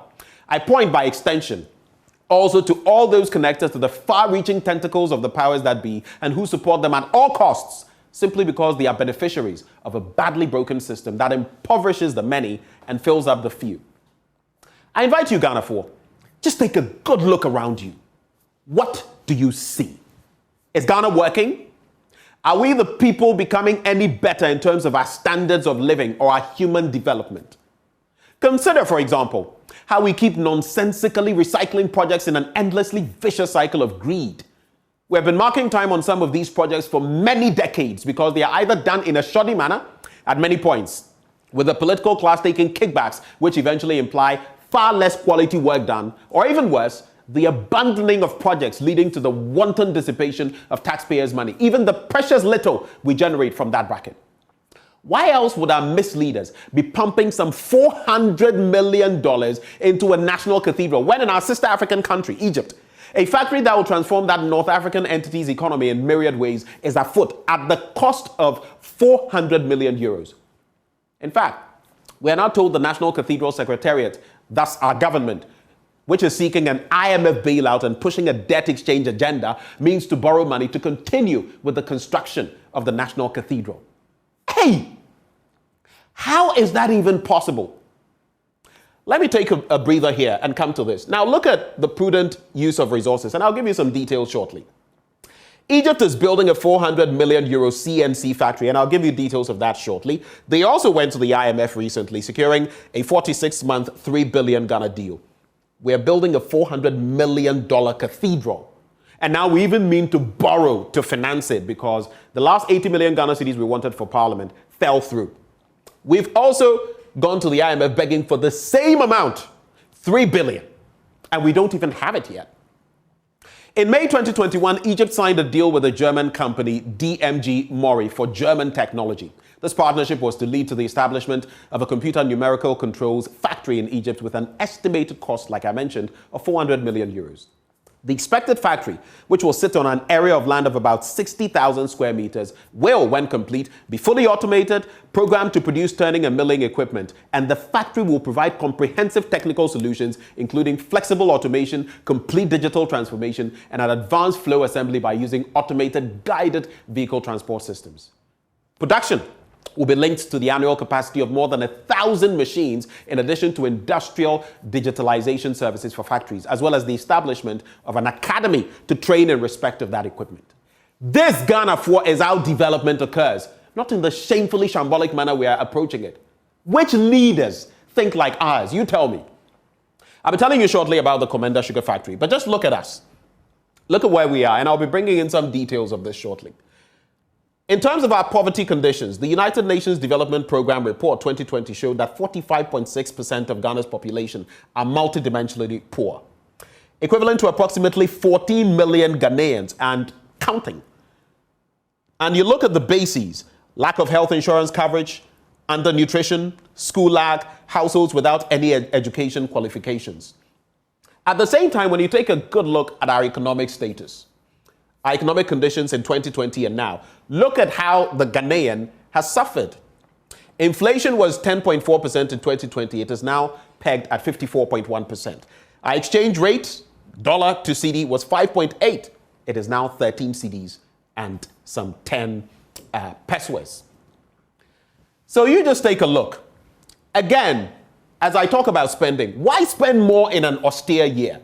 Look at our total revenue and expenditure for the 2023 budget in millions. The difference there is stark. In fact, you're looking at about 61.5 billion. Our total expenditure, 205.43 billion Ghana cedis. The expected revenue, 143.95, giving us that shortfall. Yet we're embarking on a debt exchange, fighting as brood as individual investors have balked at the debt plan. And how are we going to raise the 61.48 billion in a market we have just given a haircut to?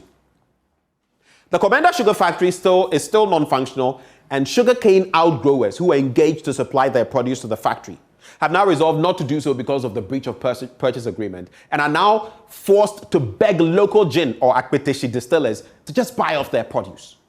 How sad. Yet we're investing all of this money in a national cathedral, and we're overspending. We overlook the pathetic situation most of our citizens are faced with every day and talk about the year of return and beyond the year of return and boosting tourism and all of that. It's all good. But such hypocritical gentrification is ruining us and turning eyes away from the real dirty linen under our bright outer clothes. A lot of these foreigners who come to Ghana, apart from those working for NGOs that go into the rural areas, see this place as some kind of oasis of positivity. What they do not see is the harsh reality facing the masses, which from their plush hotel rooms and the pubs and bars, resorts and other places they frequent, they cannot possibly catch glimpses of. Our multidimensionally poor that I was talking of just a short while ago, on the back of our economic collapse, is even more than in 2020 when the UNDP reported that 45.6% of Ghanaians, about 14 million, were in that category. This implied and still implies not only monetary deprivation, but deprivation across the areas of education, health, general living standards, which can be broken down further into such aspects of our daily life as the access to and cost, as well as the quality of electricity, water, sanitation, cooking fuel, assets, overcrowding, and housing. Now, with our economic meltdown and the can of worms that the domestic debt exchange program has opened, we're likely to see even more excruciating suffering for the citizen, whether or not he is well-to-do. Look, rich or poor, we all pay the e-levy and all face the impact of the latest increments in VAT. Do we not? We do not need to be bondholders to feel not just the pinch, but the crushing crocodilian bite of this economy. On April the 12th, 2019, just some 3 years ago, our Vice President, Dr. Mahamudu Bawumia, assured Ghanaian investors living in the diaspora that their businesses and investments were safe in Ghana. What happened to this promise, Mr. Vice President? Why the vault fast? Is what we are facing now what you were promising those investors? Just you look now at how we have handled the entire situation once more in respect of our debt exchange, in the same manner as the e-levy, forcing it down the throats of Ghanaians and insisting governments decided was the only way to go. The people have learned, I suppose, to resist such moves now, and like a bloodhound that picks up a scent, there is no stopping them when they see a palpable threat on the horizon. Why, I ask, is our thinking and leadership so deficient and ineffective? Are you aware, as I speak to you now, that a team in Malaga led by Iñaki Orbata has harvested about 100 kilograms of cocoa beans from 80 trees? Oh yes. China did it in 2021 with a cocoa variety known as Rayan 4. Let me just take a quick look at that. This is the promise made by the vice president, which I just made mention of. And if you look at our debt sustainability levels, when we were going to the IMF, just before I go back to that cocoa story, sustainability was achieved in 2015. In 2022, we're still at unsustainable levels, even after we've gone to the IMF. And in terms of a debt exchange, there was no requirement in 2015 because we didn't need to go there. Here, we do have that requirement. But now to the cocoa story. This, as you see in my background, is what the Spaniards have done. In fact, China was reported to have exported to Belgium its first batch of cocoa beans weighing 500 kilograms worth about $3,600. Incredibly small, I get it. But the food lab produces chocolate without cocoa. The point I'm trying to make is, I'm not saying they are producing in vast commercial quantities yet. But you figure they are doing this for fun? Surely not. They mean to wean themselves of dependence on us for these agricultural products. And they will, if ever they find a suitable way. They are trying to find that. We, however, are still here marking time, running around like headless chickens without a clue. When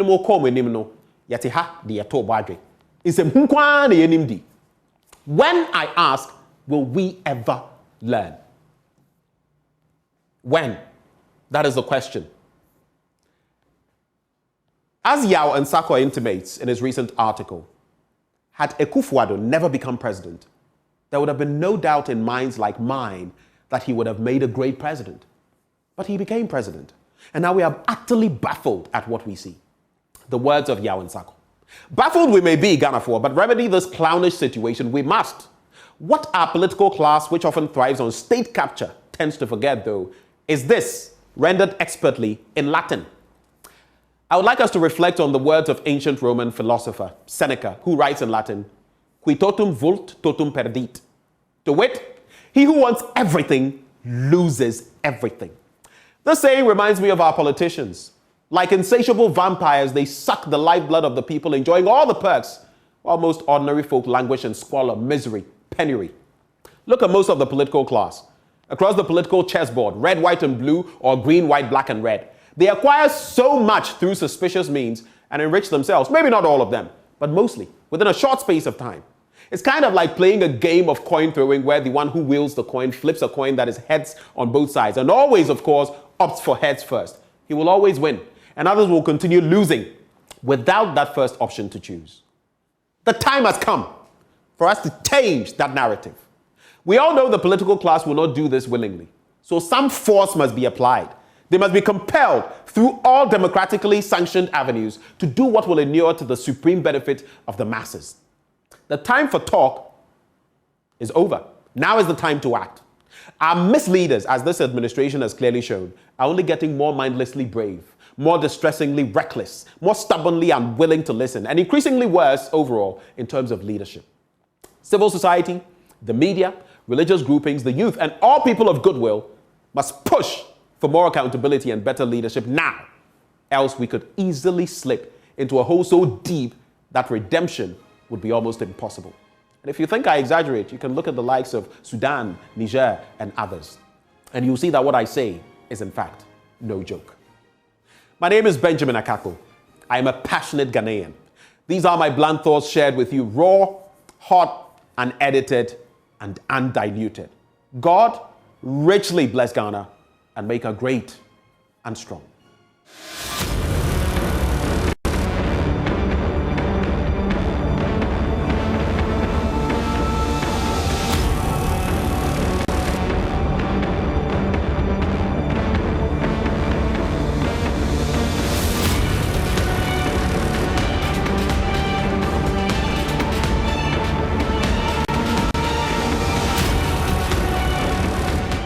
I'm Dr. Patrick Asiedu, Guys, there's something that happens to me, and I feel like sharing it. I think it will happen to anybody, so I feel like sharing it. Okay, so this will happen. Friday, I was coming from Trasaco. Then I wanted to use the motorway to hit the main road. I stay at Kwashiman so that I can get home fast. So I met these policemen on the road. There are 4 in numbers, and they asked me to pull over. I did. When they came, they said I should come down from the car. They want to search me and search the car. I wasn't comfortable with it, but I feel like they are doing their work, so let me come out from the car. So I did as they said, and they went straight to my car. They checked it, and in just seconds I was there, and this policeman called me that I should come. And when it was like, okay, we can see that you have your tie, and he said, you're a doctor, right? I said, oh, yeah. Yes. I said, okay. Okay, Mr. Doctor, we don't have any problem with you, but what is this weed doing in your car? And I was like, what do you mean? He said, look under your seat.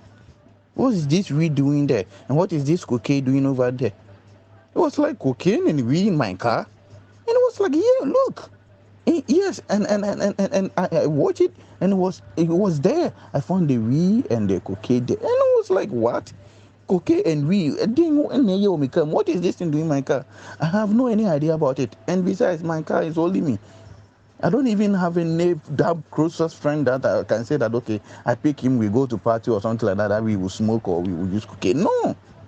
And they still insist that no, it's for me. I said, no, I have no any idea about it. And they was like, okay, if that's the case, you have to pay 20,000. Otherwise, we will send you to the station and we will send you to Narcotics and Grass Board. And I was like, this is whack. What do you mean? And this policeman was like, I should force touch the substance. And I said, I'm not going to do it. They should wait. So I called my brother. My brother is at the Southern Command of the Ghana Armed Force. So I called my brother. My brother came with his boys, and my brother was like, okay, no problem. Let's proceed to the station. When we got there, we wrote a statement, and my brother was like, so what? They said, oh, we should go to Narcotics and control something board. So we were on our way going, then we got a call from their commander. He said that we should meet somewhere. So we arranged and we met. When we met, their commander was like, what exactly happened? And my brother explained it to them. And my brother told them that, hey, you people, I know my brother very well. So if you people don't tell the truth, this case will go wherever that it will go. And their commander was like, my brother should calm down. I don't know what happened. My brother was seriously angry and was like, we should go and do fingerprint. No, he's not listening to anything. We should go straight out and go and do fingerprint. So we went to the narcotic and they conducted the fingerprint. And it was their fingers on it. Charlie, brothers and sisters, as at now, I'm still on bed. Since Friday up to now, the trauma alone, I'm still on bed.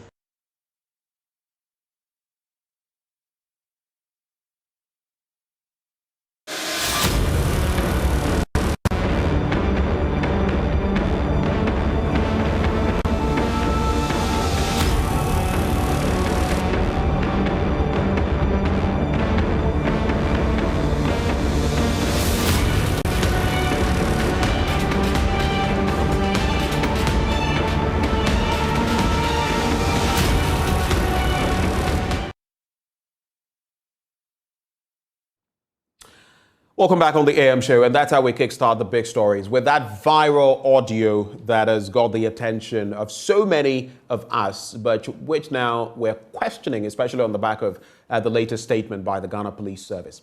Joining us for a conversation for now, we have Adib Sani, a security analyst. Mr. Sani, a very good morning to you, sir. Good morning, Benji. How are you? I'm doing very well. And since I guess this is the first time we're interacting in 2023, Happy New Year to you, sir.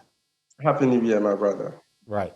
What do you make? Let's start the conversation from there. What do you make of this audio? Did you see it? Did you hear it on social media when it was circulating, even before the Ghana Police Service intervened and gave their verdict of happenings? And what did you make of it before you heard from the Ghana Police Service? Well, thank you, my brother. As a body language expert, when some of these things come up, some of us, we put it under the microscope and subject it to some analytical, stuff.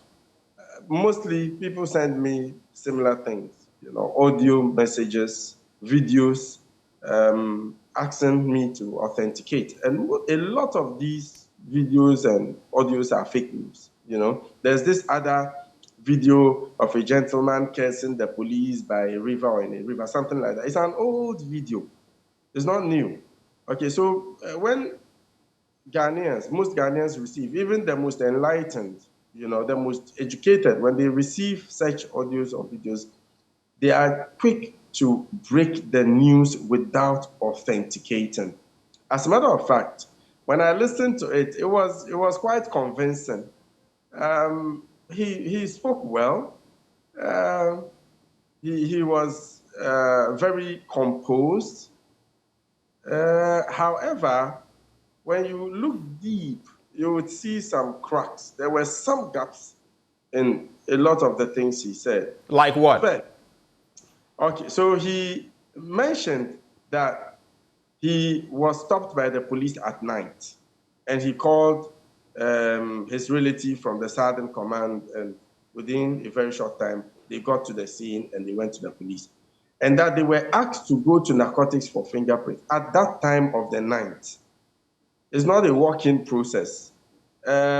Investigations should have started before a request is made for anything to be tested. Come to even think of it, Benji, narcotics doesn't do fingerprints. It is the police that does the fingerprints. All right, narcotics, theirs is to ascertain what it is you have in your custody, whether it is truly cocaine or cannabis or whatever it is. Okay, and they don't do it at night. You get me? And he also spoke about his relative who is a soldier slapping a commander and all that. I don't think that would have happened.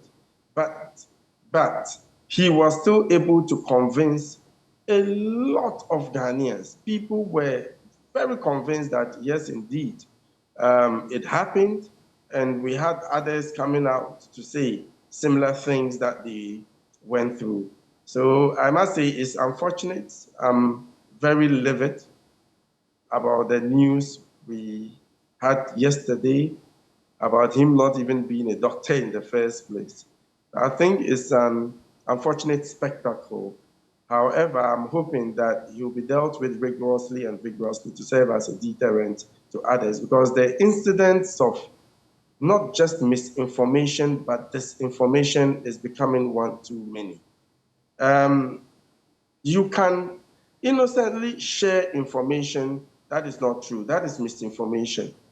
But when you deliberately share a misinformation that is meant to harm, that is disinformation.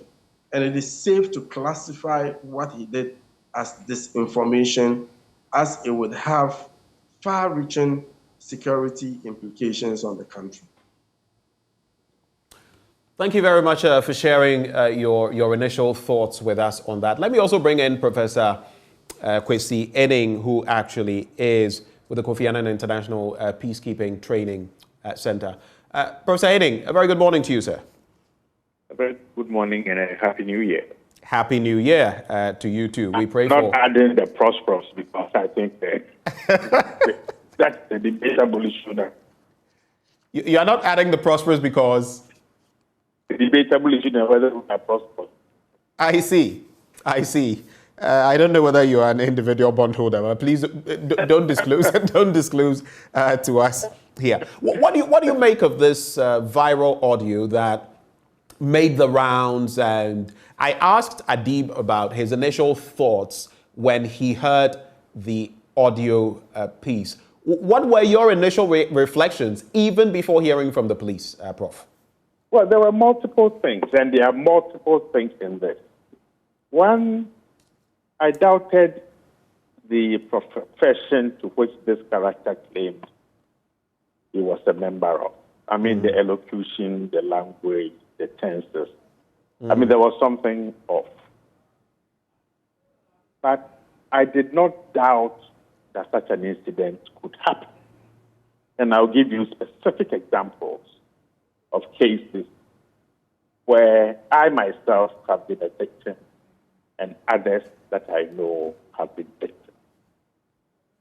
they said, if I heard Adib correctly, is that when you deliberately fabricate fake news and put it out on social media with a view to discrediting either an individual, an organization, or particularly a state institution, and a frontline one at that, then it takes on a totally different dimension. And not to forget, Prof, pardon the interjection, not to forget one that has been roundly criticized over so many things, which is trying to redeem its reputation. So precisely. This is an institution that probably over the last 2-3 Inspector Generals of Police, but particularly under Dan Parry, there's this projection of a new Ghana Police Service transforming itself and seeking to speak to the needs of the people that it's serving. So to deliberately, and I think they are just launching a new transformation plan or something of that sort. So to deliberately fabricate a story, probably based on what he might have heard or witnessed, and locate himself at the center of being a victim, but also creating an impression that two statutory security institutions nearly came to a clash. The military on one hand and the Ghana Police Service personnel on the other.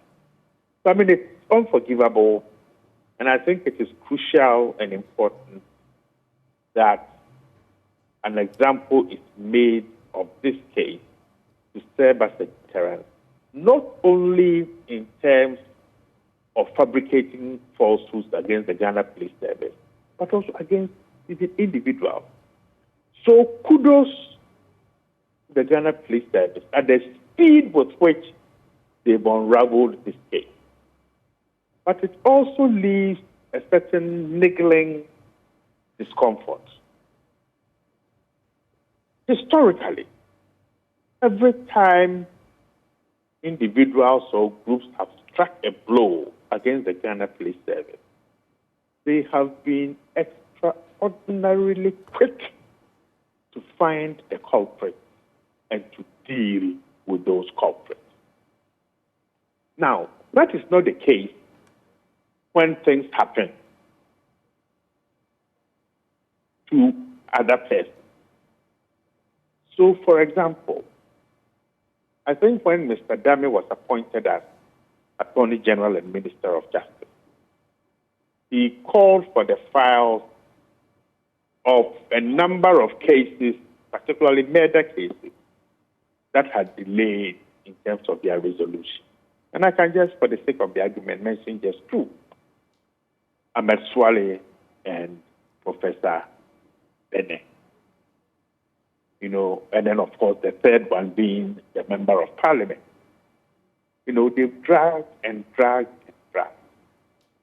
So for me, there's this niggling thing at the back of my mind. What types of resources were used in unraveling, in inverted commas? Is it Dr. Sebi? Yes. AKA the Uber driver. And what types of resources are we putting out there to ensure that Honorable Dankwa, Ahmed Swale, and Professor Bernice, perpetrators are also brought to? Those are interesting initial comments that you share with us. Yes. And of course... But I have one last point, please. Because I mentioned a case in which I was personally involved. Yes, I was actually going to get to that. Yeah. In spite of Dr. Dan Parry's efforts, the Ghana Police Service as an institution faces such difficult structural challenges in which gangs of guns seek to challenge Dr. Dampare's authority to bring this institution into the 21st century. So I'm going to give you specific examples and mention names. On the 26th of July last year, a young officer at what we call Shell signboard on the Spintex Road, Julius Penkra, actually accosted a motorist, intimidated the motorist, and was spectacularly stupid enough to ask for his bribe to be paid in mobile money. I have the evidence. Wow. 2, on the 7th of July, myself and a senior officer were accosted in Elmina, in which a young officer, Bright Odame, challenged us that he had not received or collected bribes from 4 cars that were ahead of us until the officer showed him a gutter phone and suddenly started pleading. Thirdly, last year, I've been trying to look for the evidence, but I will find it. I was accosted by 4 officers at 4 a.m. in 2 vehicles, claiming I had jumped a red light, which was false. They wanted 1,500 cedis in bribe and decided to escort me and my driver to the airport police station. They then locked us off the road until, for some strange reason, one of them recognized my voice and suddenly they started begging and ran away. This I reported to the police headquarters. I've cited these 3 specific examples to show that while they are first-class officers and personnel seeking to improve the image of the Ghana Police Service and to support Dr. Dampare and his team's efforts, they are seriously rotten apples within the service. Okay, a friend I know traveling between Winneba and Swedro was also pulled off the road, and 2 officers told him to open his boot. So he opened the boot from inside the car, and when he got out, they discussed a little bit, but then the officers cautioned him never to do that because some of their colleagues who are bad might put something inside the car and frame him. Let me just interject here. We have heard stories in the past, even of media people. I remember one of our own colleagues from City back then, if you remember that incident, Umaru Sanda, and that late night incident where and there seems to be a pattern when this really happens, at least from those genuine instances we have heard, where they ask you to open your boot for a search and before you realize something is produced and then, that is there on the negative end. In this case, it is appearing from what information the police is giving us and from your narrations, both of you, at least, the coherence of what the Uber driver, aka Dr. Patrick Esiedu, had said. But when it comes to the reality of it, what can you say in that regard? Have you heard instances of same, and was there any element of truth to it? No, the Swedru case is that the officers who accosted this person advised him. So from the good police officer's side, they are aware that these are things that do happen. Okay? And I think this is one case in which some probably slightly sick person, and I hope probably they may subject him to some, mental test to see whether he's well. Has given false information that has tarnished the reputation of the police service. But I don't think this is something that he just made up out of the blues.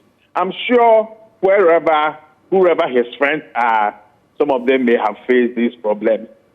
And let's not forget, making a formal case against police officers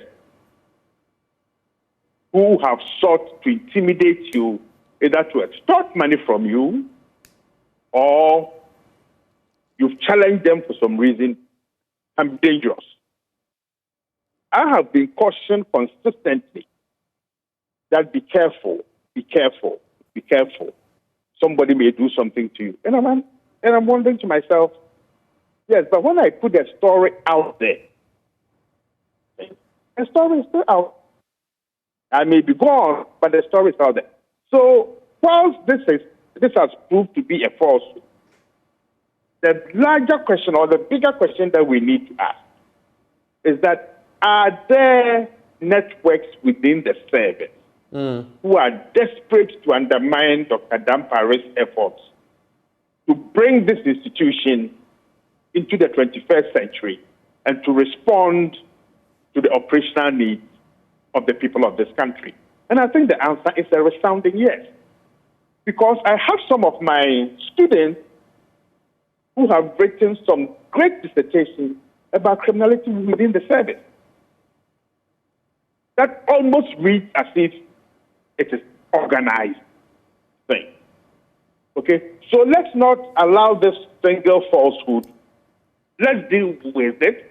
But I think it raises larger questions about performance, effectiveness, oversight, civil police relations, and complaint mechanisms.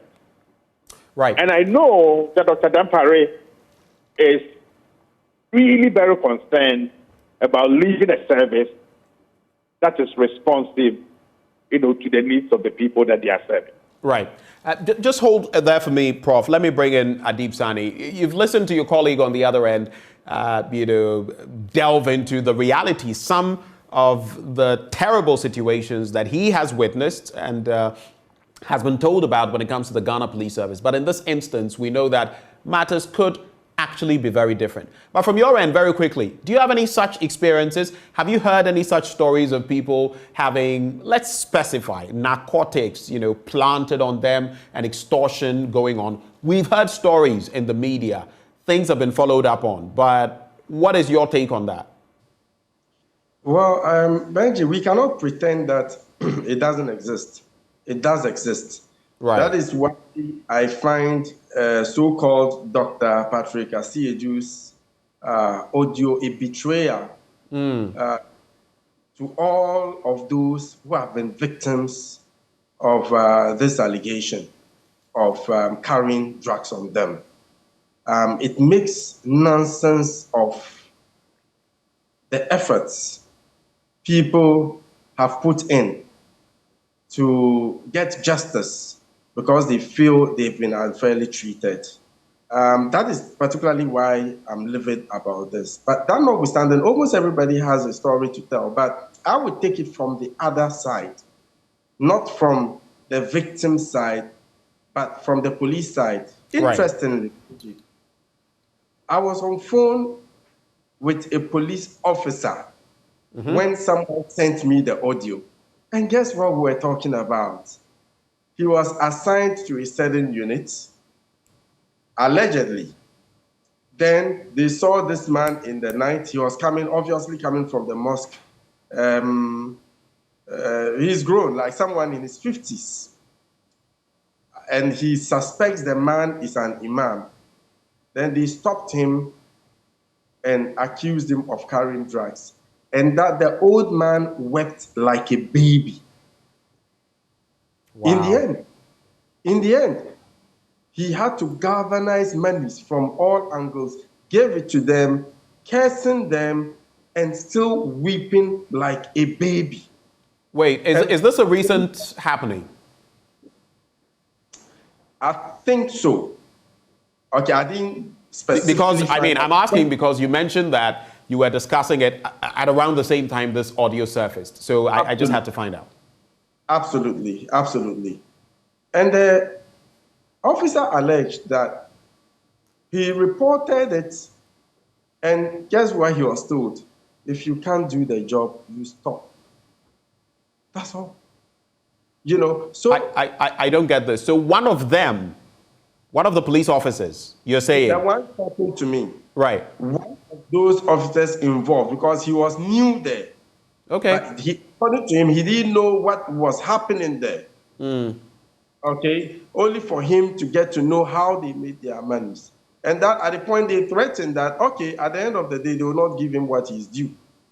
You know. So when he reported to his commander, immediate commander's boss, he told him that if he can't do the work, he should stop. His immediate commander or supervisor told him after hearing this that if he cannot do the work, he should stop. In other words, that commander was supporting what had happened. Absolutely. And currently, according to the officer, he's on interdiction because of issues of this nature.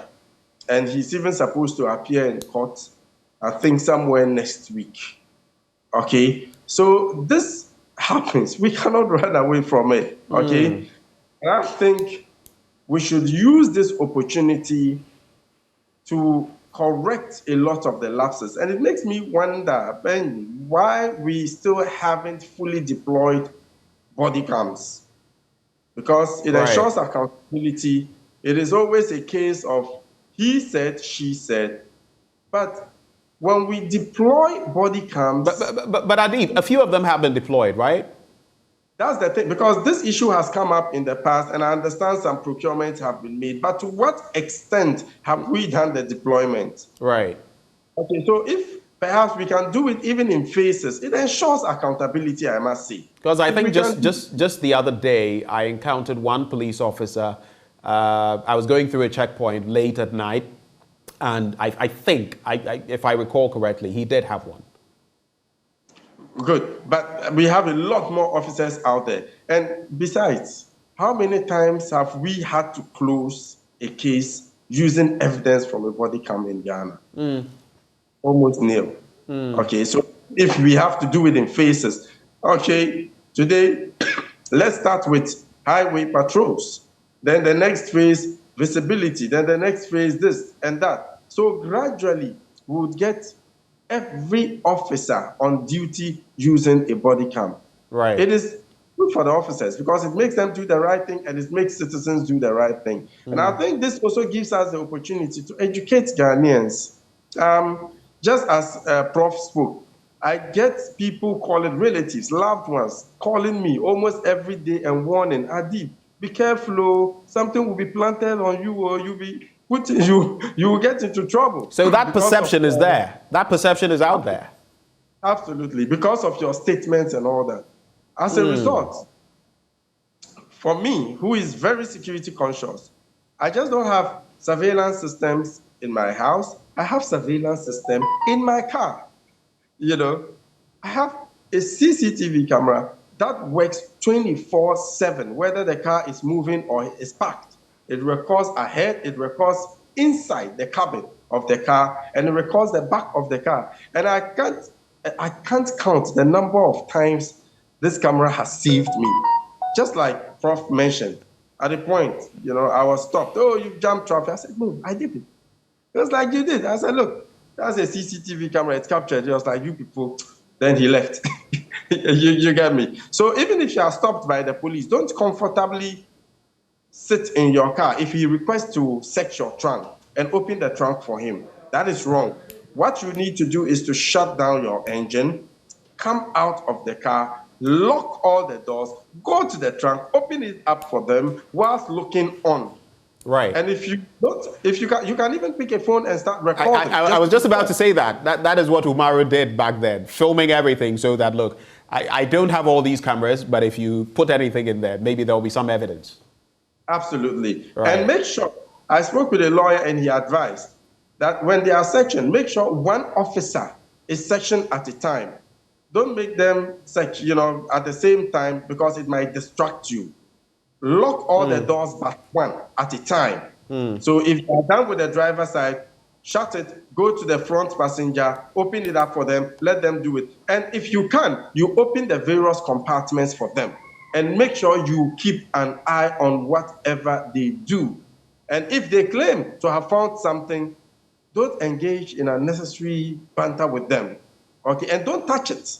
Just politely ask that, okay, let's go to the police station. Once your fingerprint is not found on it, that is a plus for you, because these things happen. So we have to be extra cautious when dealing with the police. And Professor also said something quite important. According to him, we have a lot of more officers who are doing great things. The bulk Indeed, of the there police are. force So many of them are doing fantastic work. Absolutely. But it's a human institution. And where people come together, whether it is the public sector, the banking sector, even at the marketplace, you don't expect to have everybody being straight all the time. So this is an opportunity for me to appeal to Ghanaians not to unfairly paint all of the police service with a single stroke of brush because of the actions of a few. But the police rank and file, the police council, all those stakeholders who matter should take immediate steps to get rid of these, miscreants within the service and who are hell-bent on dragging it into disrepute. Let me come back to Prof briefly.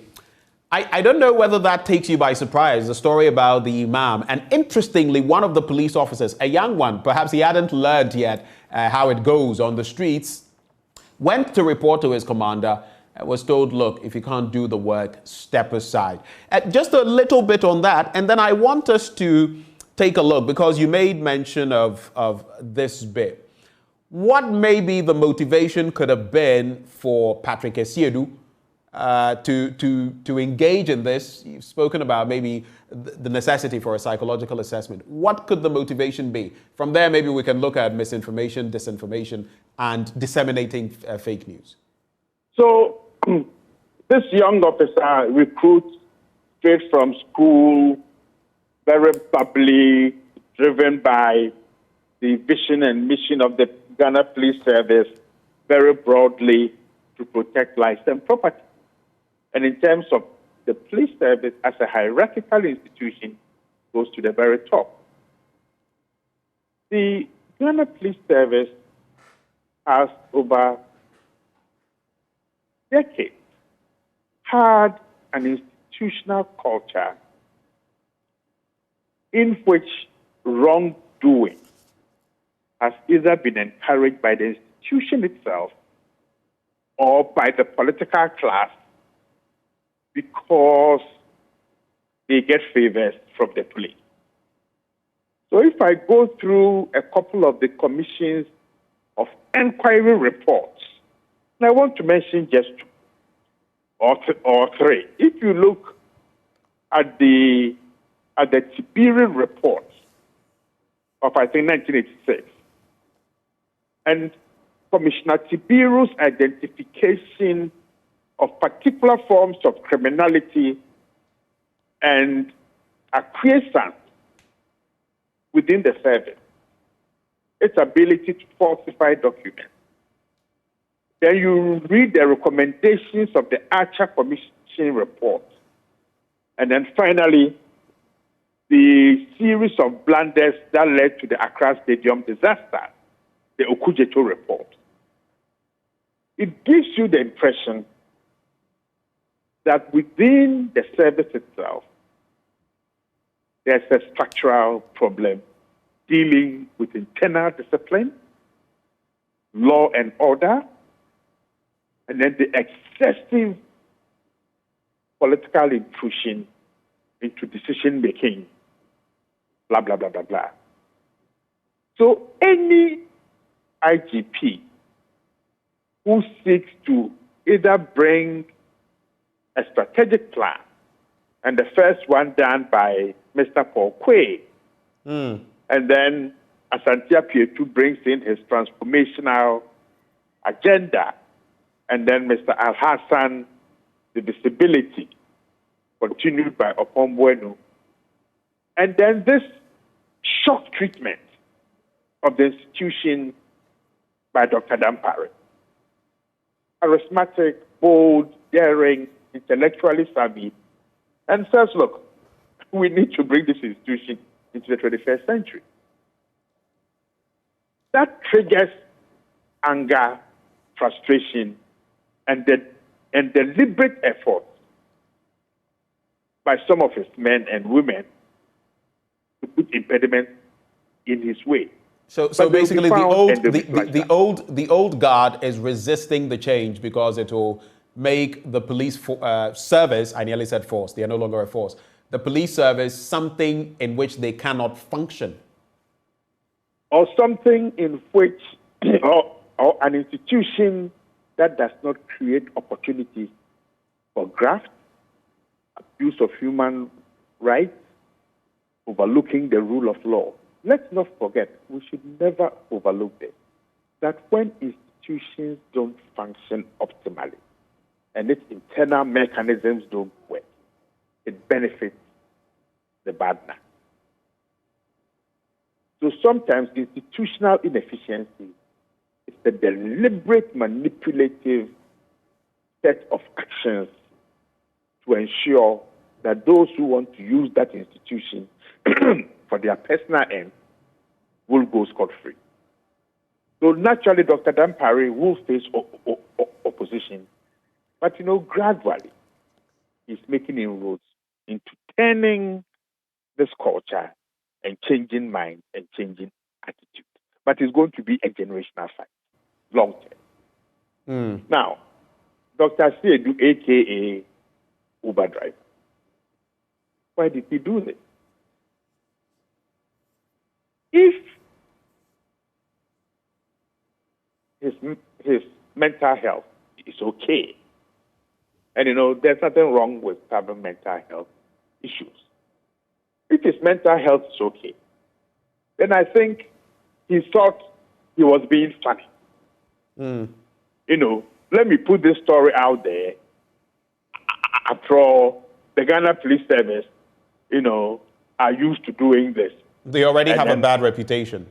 Yes, they already have that reputation. And that is similar to what some diplomats made allusions to, and of course, Dr. Dampare dealt with that diplomat, that there are historical perceptions that sometimes drive people to behave in particular ways towards the service or to utter certain words about the service that are not justifiable. Right. And that is why I think in every instance where we want to be critical and taking into consideration that the large majority of personnel are honest, upright individuals, then we need to be able to pinpoint these bad nuts, give dates, give time, and also mention their names. So Mr. Pinkra from Sakumono, I'm hoping they are sending somebody there now. Then the young man at Elmina, right, Odam. But I'm always ready. Yeah. Gentlemen, just hold for me as we commence, winding down on the conversation. We also have Superintendent Lansah Tobu, retired, now a member of Parliament, joining the conversation. Super, a very good morning to you. Thank you for joining the conversation. Good morning, my brother. How are you doing? I am doing very well. Happy New Year. Many happy returns. My regards to Professor Eni. It's been a while. The whole of 2023 we've gotten to this point. I've not seen him. Whatever he is, tell him I want to see his face. Okay, I'm sure that arrangement can be made. I'm sure Prof has heard you. So you're very privy to the information we're discussing. I'd like to find out from you, so from the police standpoint, from the legal standpoint, what happens to such people who engage in whether overt or covert, intentional, unwitting misinformation, dissemination of fake news, or even disinformation? What happens in an instance like this? That is one end of the question. And on the other end, how do we rid the system? Because in this instance, it is pointing towards something that may not have happened. But there are instances like Professor Ening and Adib Sani have shared where some things have happened that paints the police with a black paint. So how do we rid the system of such elements that engage in such activities? Thank you very much for the opportunity. I prefer to start with the last one before I go to the first question. The police service is the society. It is a whole society that emanated from the larger Ghanaian society. That is why we call Ghana Police Service. It's not a police service in vacuum. It emanates from the society in general. The police service has rules and regulations, and the service instructions, as we call it, the police Bible or the police Quran, guide every behavior of the police officer in uniform or not in uniform, whether you are seared or whatever. As long as you remain a professional police officer, the service instructions should remain your daily guide. The fact that we have some unprofessional people in uniform doesn't necessarily mean that anybody somewhere or anywhere can conclude that the Ghana Police Service is very unprofessional. No. An organization with over 40,000 people, and the fact that every single Ghanaian and every single citizen is a client. In fact, the police service has the largest number of clients in Ghana. So everybody, including all of us talking, mad people, sick people, everybody is a client to the police because everybody's life. So if we find unprofessional conduct amongst them, it is the duty of the citizenry to come together and help the bad elements. Because even in the local parliament, they will tell you that if you be a Mensa home, in every home, there is a bad person. You can't do away with that. That is normal in society. But when you find a bad person, nip it in the bud, clear it off so that it doesn't affect the other good people. So what we are doing as a country is helping the police. And I am very sure that anytime you hear somebody mention about the fact that I met a very unprofessional police officer somewhere, the person is interested in getting the system corrected. And that is when I hear the alleged Dr. Asiedu's audio. I was excited because I felt that the next morning, Dr. Asiedu and the said military officer were being at the police headquarters, providing more information to assist the police delve into the matter and get these rots out. Unfortunately, getting to your first question, it came out that this was a prank, that it wasn't even true. So deliberately trying to paint the police black when you know that the only organization responsible for internal security and managing crime is the Ghana Police Service. You are doing a disservice to the country, a disservice to your family, and a disservice to yourself as a responsible citizen, if you are indeed responsible. So such people, when they are gotten, I think that the law should take its course. You can't cause fear and panic, and you can't dent the image of the Ghana Police Service to the point that people elsewhere will begin to look at the Ghana Police Service with a bad eye. That is not responsible citizenship. And I'm pleased that the Ghana Police Service is delving deep into the matter. I pray that the said Asiedu, who is now proven to be an Uber driver.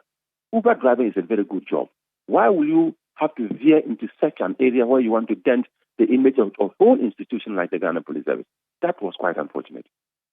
You say it was unfortunate. I just want to echo part of what this message says.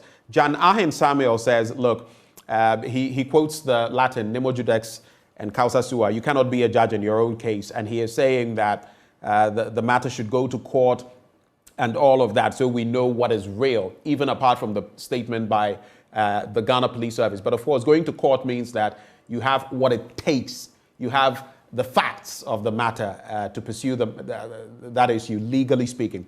But I'd like to find out from you, when you were in the service, did you get a stream of such accusations coming through that turned out to be true? Were there any such accusations or incidents that you experienced? I don't know if your question is all about accusations of police investigating themselves and the fact that people don't trust the results, or you are talking about accusations of the attempt of people planting or police officers planting drugs on ordinary civilians and extorting money, if you can clear. Yes. The incidents of people, getting accosted by the police, maybe narcotics or other things being planted somewhere, and extortion following through. Okay. I think that you read in the news that somewhere October 20, the then Inspector General of Police, Mr. James Opombwani, issued a signal to all police organs or all police divisions and regions, saying that information that got to the headquarters at the time had that police on highway patrol and other duties were deliberately planting drugs on people, accusing them of possessing drugs and extorting money from them. And that was quite embarrassing to hear. So he issued a warning. If you are getting involved in these things and you are arrested or you are exposed, you will be dealt with in line with the rules and regulations of the Ghana Police Service. It tells you even at the office of the Inspector General of Police level, it was believed that things of this nature were happening. So, and the fact that is an unprofessional conduct. It's not just about drugs. Anything that the police officer does that is outside his or her remit within the service instruction is unprofessional, including planting drugs on people and extorting them. And that is all of us as a people should come together. And please, if it happens to you, go and report it. Right. There are ways of ensuring that even if they try to plant it on you, right, and they try to paint you black, the police can investigate and extricate, in fact, get you out of that trouble and let the police officers pay with their own jobs. They can be dismissed from the police service because we don't need such characters in uniform. It is dangerous to be in uniform representing Ghana in the service and treating Ghanaians unprofessionally. Right. You don't deserve to be paid. Just a quick one. Adib Sani spoke about body cameras and all of that. Should we have more in the system to forestall some of these, both the incidents of same and maybe these accusations that may pop up? Because then you would know that you can't even fabricate. Let's not customize. In other words, let's not copy and paste stuff from other jurisdictions without, first of all, trying to work on the mentality of the police officer. You know, if you bring body cams, I'm telling you, within a week or two, they'll tell you many of the body cams are spoiled. The first body cam you can think about is the camera in the brain. That camera in your brain to say, I am a Ghanaian, I'm a police officer, I'm a professional, I want to serve my country. The first camera is supposed to be in the brain of the civilian who says that I am a Ghanaian, I love my police. If I find one unprofessional police officer, I'm going to go all out to expose him and let the system deal with him. Let's create that positive camera in our brains first before we go and look for an artificial camera that will mount on our bodies, or else it will not work. Thank you so much, Supo, for having joined the conversation. We're grateful for your time. Peter Lanshin Tobu, there, member of the Defense Committee of Parliament, joining the conversation. And he used to be executive secretary to a former IGP. Wrap-up comments from you, Professor Inning and Adib Sani, briefly on what we've been talking about. Maybe some 30 seconds if you can manage it. I'll start with you, Prof.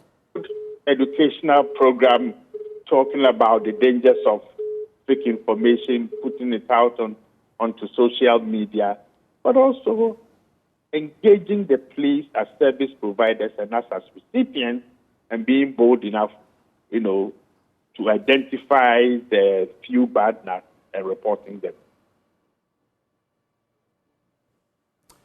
Thank you, Prof, for sharing these comments with us, for sharing your time with us this morning. We're very grateful.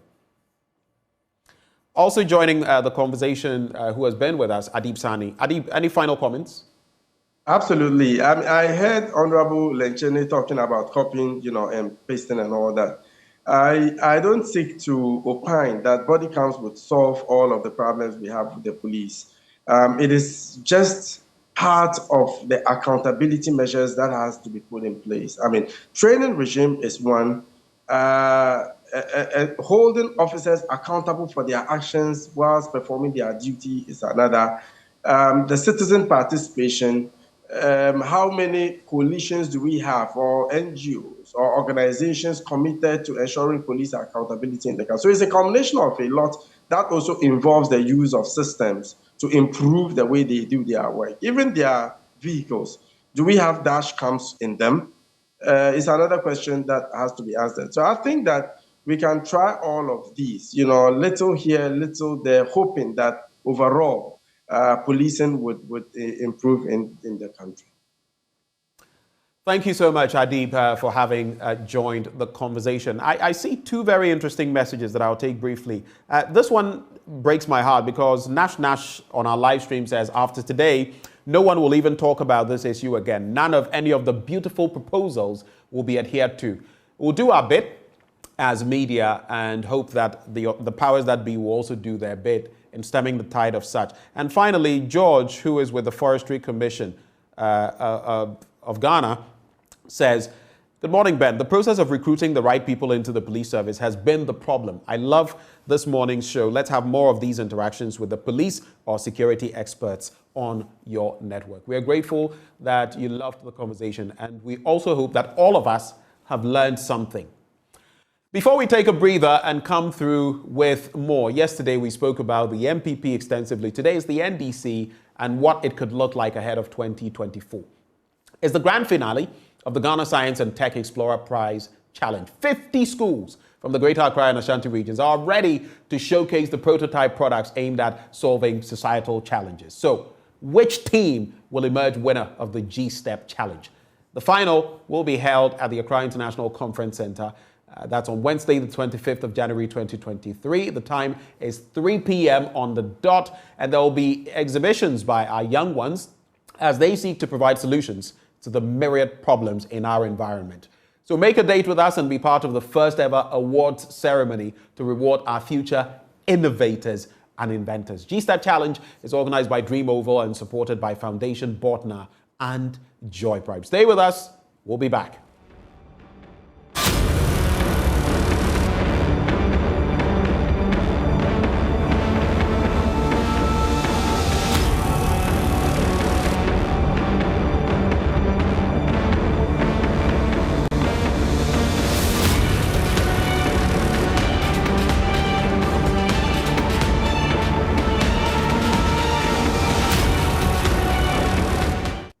Welcome back. Let's talk politics now. Global Info Analytics has been delivering poll after poll, and in the latest one, we know the NDC's flag bearer has been pegged against others. John Dramani Mahama is the preferred candidate for the NDC. However, Dr. Mahamudu Bawumia has closed the gap between him and Mr. Mahama from 62% in October last year to 58% in January this year. And it appears Mr. Mahama has also lost a bit of ground as far as his lead to Alan Chabanting is concerned. There too, he's lost some 3 percentage points. To help us get into these developments and what the status of the party basically is, we're joined by Kojo Bonsu, former Kumasi mayor, NDC flag bearer hopeful as well. We also have Dr. Tutu Bwahin. He's a political marketing consultant at the University of Education, Winneba. And then Dr. Smaila Asa, development expert and senior lecturer, CK Tedam University of Technology and Applied Sciences, formerly the UDS. And the man behind the research, Musa Dankwa, is also right here in the studio with us. And of course, you know how this show goes. The sine qua non. Right, so we'll also have Bernice Abubeidu Lansah. Right. Thank you for coming along and joining the conversation. Definitely. So yesterday's conversation was rather interesting from the NPP's end. We saw so many very curious bits in there in terms of the latest polls. And we went in depth, very interesting bits. But today we are focusing on the NDC, because you will remember, and let me just say good morning to all of you. Thank you so much for joining today's show. But you will remember, Benjamin, that yesterday in that conversation with Dr. Thioe Champong and Dr. Kobi Mensah, there was the suggestion that for the NDC, it appeared to be more of a coronation instead of competition. In fact, it was Catherine Afeku who used that word, coronation, and then it was used later on in the show. It looked more like an endorsement for him. So I will be finding out what this means for the party, and also he losing ground against Dr. Bawumia and Alan Chabanting when it comes to the general election and the choice of the people. And we would start with Kojo Bonsu. Good morning to you, sir, and thanks for joining the program. Mr. Bonsu, can you kindly unmute your device?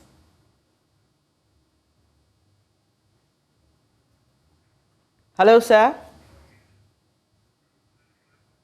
All right, we would wait for Kujabonsu to try and work on the lines there. But he is part of the people who have been added to the list. In fact, he has expressed interest in contesting to be the flag bearer of the NDC. I'm told that his line has been fixed. Now, good morning to you, sir. Thanks for joining the program.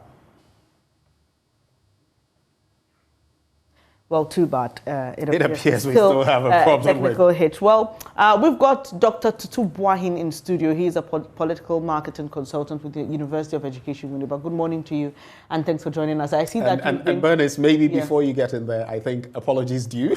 Dr. Buahin, my apologies for rather referring to you as Musa Dankwa. Oh, he did. I'm not sure, I'm not sure he even realized it. I guess in mentoring all our guests that came in there. Right. I see that you've been studying this latest poll by Info Analytics yesterday. Some of our resource persons expressed some concerns about it. But what's your general review of the work done by Info Analytics? Good morning to you once again, and good morning to viewers too. I think that Musa has been doing this for long, and he's gathered enough experiences with regards to some of these things.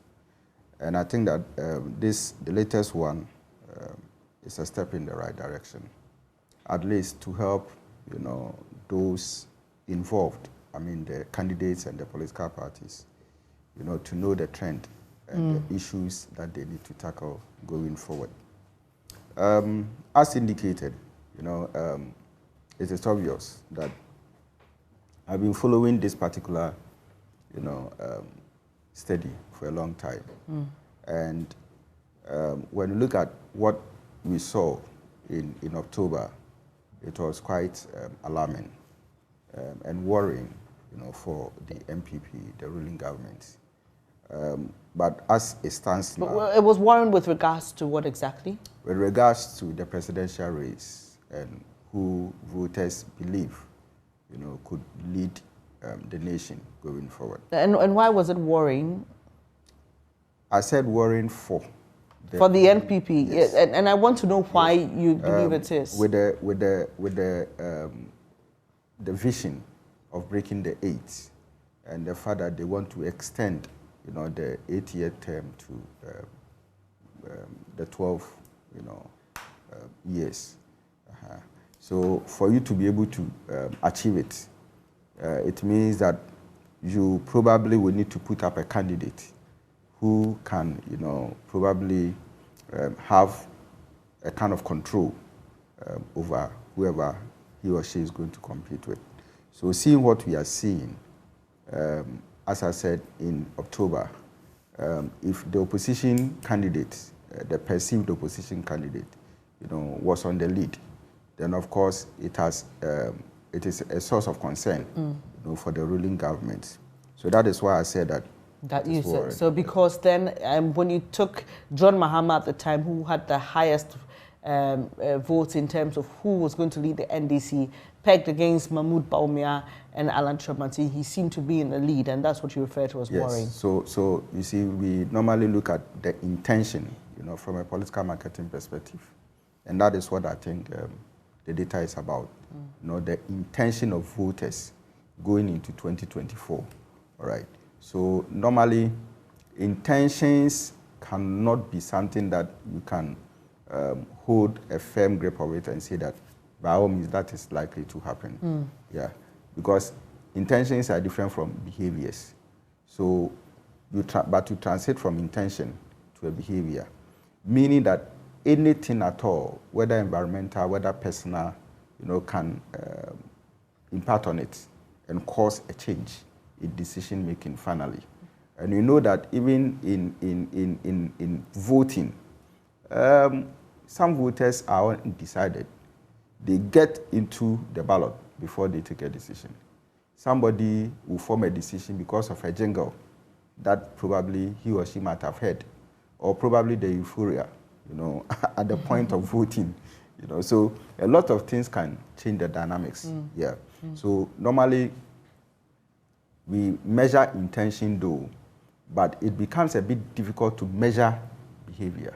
So then I was just going to my next point about correlation between what we are seeing now and what will likely happen first when delegates go to elect who should lead the party into the 2024 elections. Like I said, our resource persons discussing the NPP side of the research suggested that probably the research could focus more on delegates who had the vote and not necessarily on persons who were more inclined to voting for the NPP. And so they had given their choice of who the flag bearer of these two parties should be.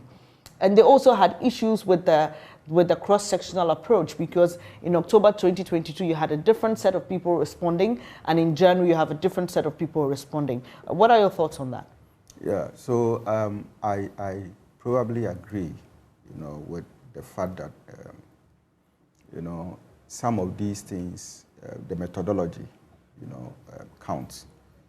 I don't know the kind of precautions that Musa actually outlined for this particular study, but in a cross-section, survey, you probably would need to identify particular people who would participate. So if in the first survey, the three of us were in, and so in the second survey, which is the January one, it means that Musa should have come to the three of us. Now, if that is what he did, then of course there's no problem with it. Okay, because the details of the report that we have here isn't really there in terms of methodology. So we can't say that he's at fault, right? Now, and so I want to hold brief for him, all right? Probably with the idea that he visited the same people within the same constituency, within the same region, to get whatever he has given. But if that is not, then of course, in research sense, we say that the report is fraud.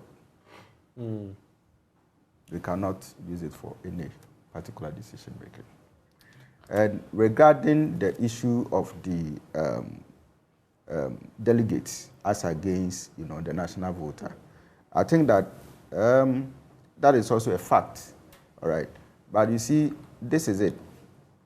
This particular report should be used by the political parties concerned to even educate the delegates, all right, to understand that this is what the national voter is going for. And these are the reasons they probably will want to vote. And this is what will inform their intentions to vote. So as you also go to choose a candidate, look out for these things. Now, if the delegates don't really understand and they go into the election of the party leadership with emotions, with some kind of culture that doesn't really reflect to the national voters' intentions or mentality, then of course you get it wrong in the first place. So I think that, yes, delegates have a duty to put up a candidate who has that national appeal to lead the party. If you don't do that, then you are putting your vision in jeopardy. On this note, let me bring in Mr. Kojo Bonsu, an NDC presidential hopeful. I hope his line will work this time. Good morning to you, sir, and thanks for joining the program.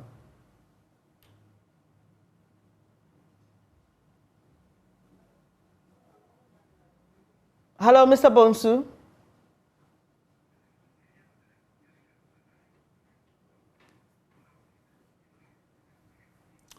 Well, it appears we still don't have Kojo Bonsu. But two quick questions for you, Dr. Boahen. On the back of what you said, that in terms of the NDC and the fact that it was in the lead in the last polls that we had, that went for quite a few months. I just found it interesting, though.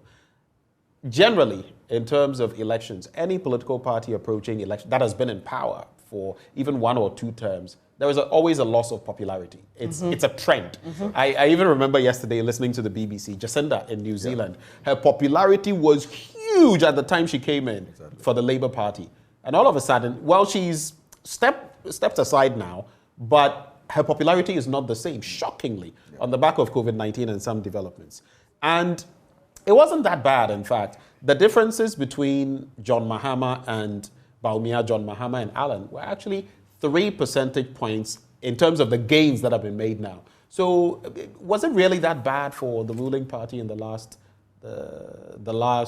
survey compared to this one? Just briefly on that, Joey. No, you see, I don't know what actually informed Musa. Probably is an issue of leadership, right? But you see, comparing ex-President Mahama and Bawumia Owalan, to me, you see, experiences in some of these things count. Perception counts, all right? Now, this is how it plays, all right? Now, Mahama, ex-President Mahama has been there. You know, the kind of perception and the kind of abilities that he has and what people believe he can do, all right, is nothing compared to that of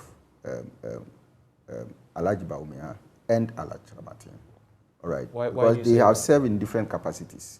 I see. Different capacities, you know, measured by different variables, all right? So in that case, if you are putting them, you know, and comparing them and measuring voters, you know, intentions about them, all right, it may be good, but as to whether we see the results as being fair, it's also another thing. So in other words, it could be a comparison of apples and oranges, so to speak. Yes, okay, to some extent. But when you see, when it comes to the flag bearership, all of us getting in there, you know, for one particular ticket, all right, and we are looking at the strengths and weaknesses of each of them, all right, then I was probably expecting Musa to come up with certain attributes, certain achievements, you know, that would align with, you know, what the national voter is looking for. So would it be fairer when the MPP has a candidate, a flag bearer, and the NDC also has a candidate? Then maybe it will be, the scope will be better, right? Yes, so apart from that, you know, ex-President Mahama's capacity as the former president of this land, then it means that probably we could have also gotten somebody from the side of MPP, okay, who has been there. Then you see, when you are comparing, or maybe NDC is bringing a neutral person, all right, who, to me, all right, has not been president before. Bawumia has never been president before. And so putting them together, then of course, we know that these are neutral people who are going into a race. So when you set those parameters for them, you know, then it becomes fair in terms of research. Right. Let's try once again to reach Kojo Bonsu, former mayor of Kumasi and NDC flag bearer hopeful. Good morning to you, Mr. Bonsu. Thank you for joining the program. Madam, how are you doing today? And good morning to everyone on the at the studio. Right. You're doing great. Thanks for asking. So let's quickly focus on the Info Analytics survey, the recent one. I don't know if you've seen it, but when you come to the details of who to lead the NDC, all voters, 70% in October 2022. October 2022, let's do all voters first. You had John Mahama, 70%, and in January 2023, 77%, so he went up. Kwabena Dufo, Dr. Kwabena Dufo, 19% in 2022 October, dropping down to 13% in January 2023. Someone else, 8%, 2022, dropping down to 4% in 2023. And then you, in 2022, had 3% and coming up just 1.4% in 2023. As we just heard Dr. Tutubuahin say, this, though maybe not focusing on delegates of the NDC, it's a reflection of what the people want. How does this make you feel, even as you're officially yet to pick up forms and officially announce your intention? Thank you very much for this good question. I mean, fine. The data and the research, the info analytical, whatever has made, is it a genuine one? Have they gone to ground? What was the kind of sampling they did? That is the first question. Even though I haven't seen it, I've heard the one in 2022. But the thing is, you see, we've delegated election in this country. Definitely my competitor, the former president, has a very vast advantage, a big one. But you see, the thing is that you need to go down and work, go down granular, and let the people understand all that you're bringing to them. The advantage and the disadvantage of President Mahama is that he's only going to do 4 years. Even though President Mahama has achieved a lot for NDC, he's done a lot, he did a lot of projects, a very good president. But the thing is that even if he comes into the competition and wins, he's only going to do 4 years. And that is the message down to the people. So I believe that if the research is doing the right thing, we might get the right percentages that we would use to work, for us to use to work on. But I believe that I don't think this is very authentic. So I want a very good research so that it will tell me or inform me about the way the behavior of the Ghanaian, the NDC electorate. But Mr. Bonsu, I've heard you speak on other platforms, and it appears to me that the message you're selling is that because the president cannot do 2 terms, he is not the best option. But that's on the assumption that if he wins, then your party is not likely to put up a better candidate to win the 2nd term.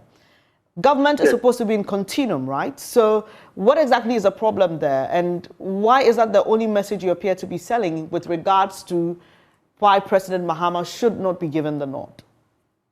The thing is that, you see, you need to have a continuous, as you say.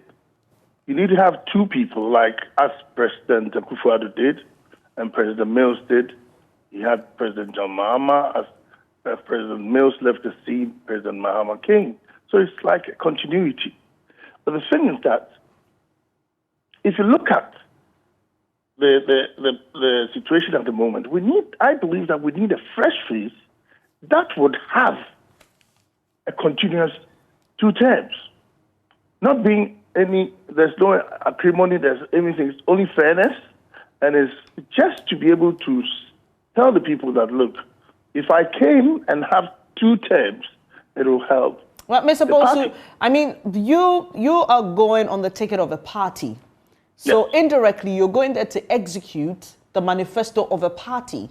So does it really matter if somebody does it 1 term or 2 terms, if the party is coordinated enough in the sense of its flag bearers executing the mandate of its party, then it should not be a problem then, right? It's all about leadership. It does, because some voters, national voters, might look at it, if he went for 2 terms, I would support him. Because, when you become a president, it takes at times even 2 years for you to do your cabinet, or even 1 year to do your cabinet. So time is gone. So you want a situation where if somebody is coming continuously for 2 terms, then he has time to prepare and to be able to win the next election, because he's been on the ground. He knows all that Ghanaians are looking for. So he would sell himself very well to win the next term. So beyond the fact that he can only run a term per our constitution as it is now, what else makes you the better option? One, before we go further, I would want to plead to my former boss that, look, he should sort of come out or pull out and let us go so that we would win continuously. I have a lot of other things that I have for the nation. I want peace.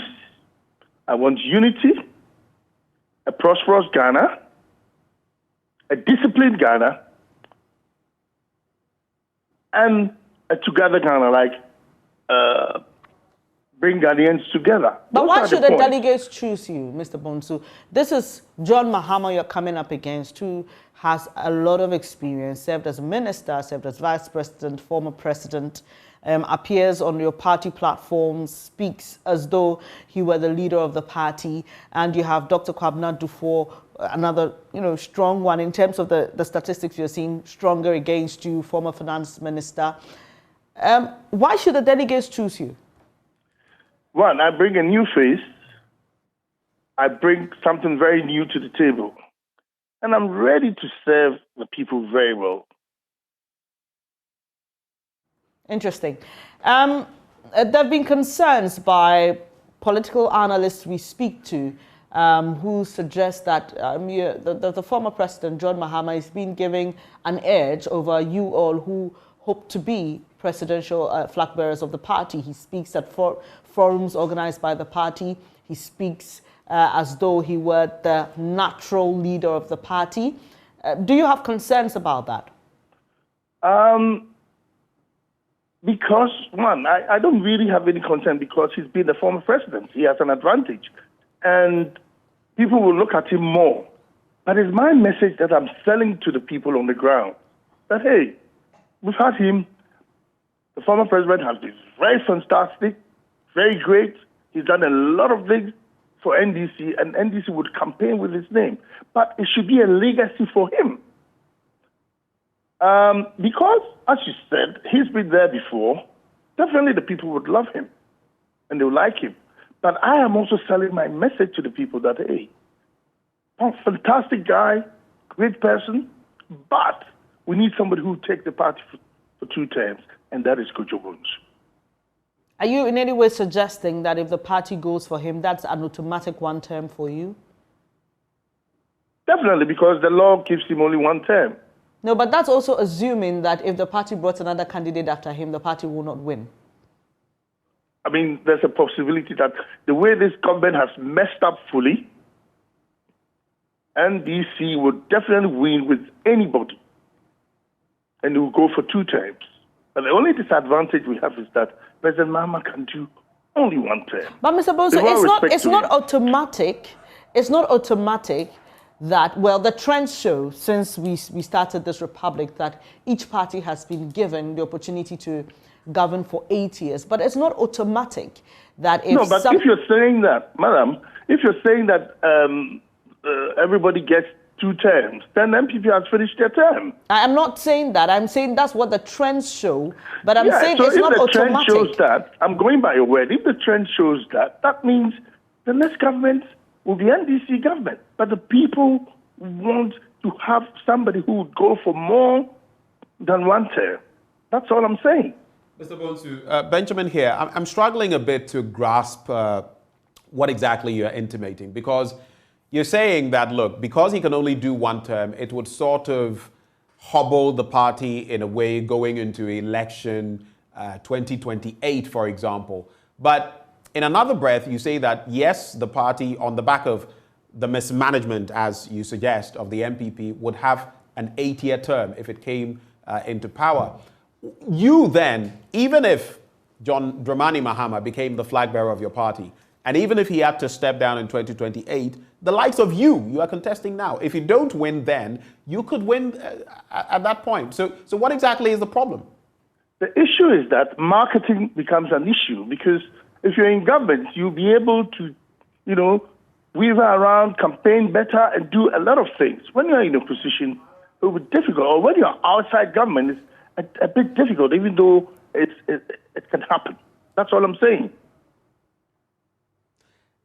Do you figure then, on the back of these polls, and I found it interesting because you suggested that, in a way, correct me if I'm wrong, that you do not find this poll to be credible. Is that your stance on it? Have you taken a look at the poll? Whether it's credible, because I haven't seen the poll. So if you think it's credible, then all that we do, we have to beef up our work. But in the next government in this country is definitely NDC. Right. So we've had these polls for a while, Global Info Analytics, and both sides. I remember at the start, Bernice, there were issues about credibility. I think it was Dr. Mahama from the Vice President's office had a bone to pick with some of them. But over time, there has been stabilization, and both sides, and I say the MPP and the NDC, have come to accept it. So maybe we can still focus on what exactly it says. But when you look at the figures that are brought to bear as far as the NDC is concerned, and the wide gap between the former president whom you say has an advantage, and the others, the other contenders, including you, what is your expectation when you do go for Congress? Do you think between then and now you could bridge the gap and make some inroads to overtake the former president? Yes, I'm working. I'm doing my hard work, and I'm sure at the end of the day, you definitely will call me and say, kudos, you've done a good job. That's what I'm trying to tell. I have only heard you in recent times say a few things, and before that, I saw a lot of your billboards in town, here and there. Sometimes just a billboard of you, nothing written, just your name in there. Is that the work you're referring to? Yeah, and also the granular work to the people on the ground to vote for me. That is not the only thing. Considering the numbers that we've seen on the screen now, correct me if I'm wrong, there are those who say it appears you're pitching yourself to be running mate instead? No. In our party, running mate is the prerogative of the leader. So if I'm pitching myself, all that I would do is I would go and talk to the leadership and speak to them about my business. But hey, if the leadership thinks I'll be okay, why not? After the polls, they'll see. Because I'm going to do my hard work. And even though if I don't win, I will still work for the party to win power. That's all. I'm an NDC man, and I'm going for the notch, the top position. And who would your choice be for running mate? My running mate would be a Voltarian, because the Voltarians have been there for NDC. They call it World Bank, but I don't call it World Bank. I call it like they're fortified as they are just like our backbone. You want to drop any names? Let's get to the bridge. We'll cross it. Thank you for your time here. I'm not yet a leader yet. So when I'm a leader, you see the person who would want. So let's cross it when we get to the bridge. Right. Thank you for joining us this morning. Thank you, madam, and thank you for the panel for having me on your set this morning. That's former Kumasi Mayor who is hoping to be the NDC's flag bearer. Well, let's continue the conversation. Dr. Sumaila Asa, development expert and senior lecturer at CK Tenham University of Technology and Applied Sciences, joins the conversation. I'm sure you've been hearing a bit of what Mr. Bunso has been saying, plus the details we've been sharing from the Info Analytics survey. What runs through your mind? Do you think this is much ado about nothing? Do you think this is going to be a stamp for John Mahama, or he's likely to face some opposition?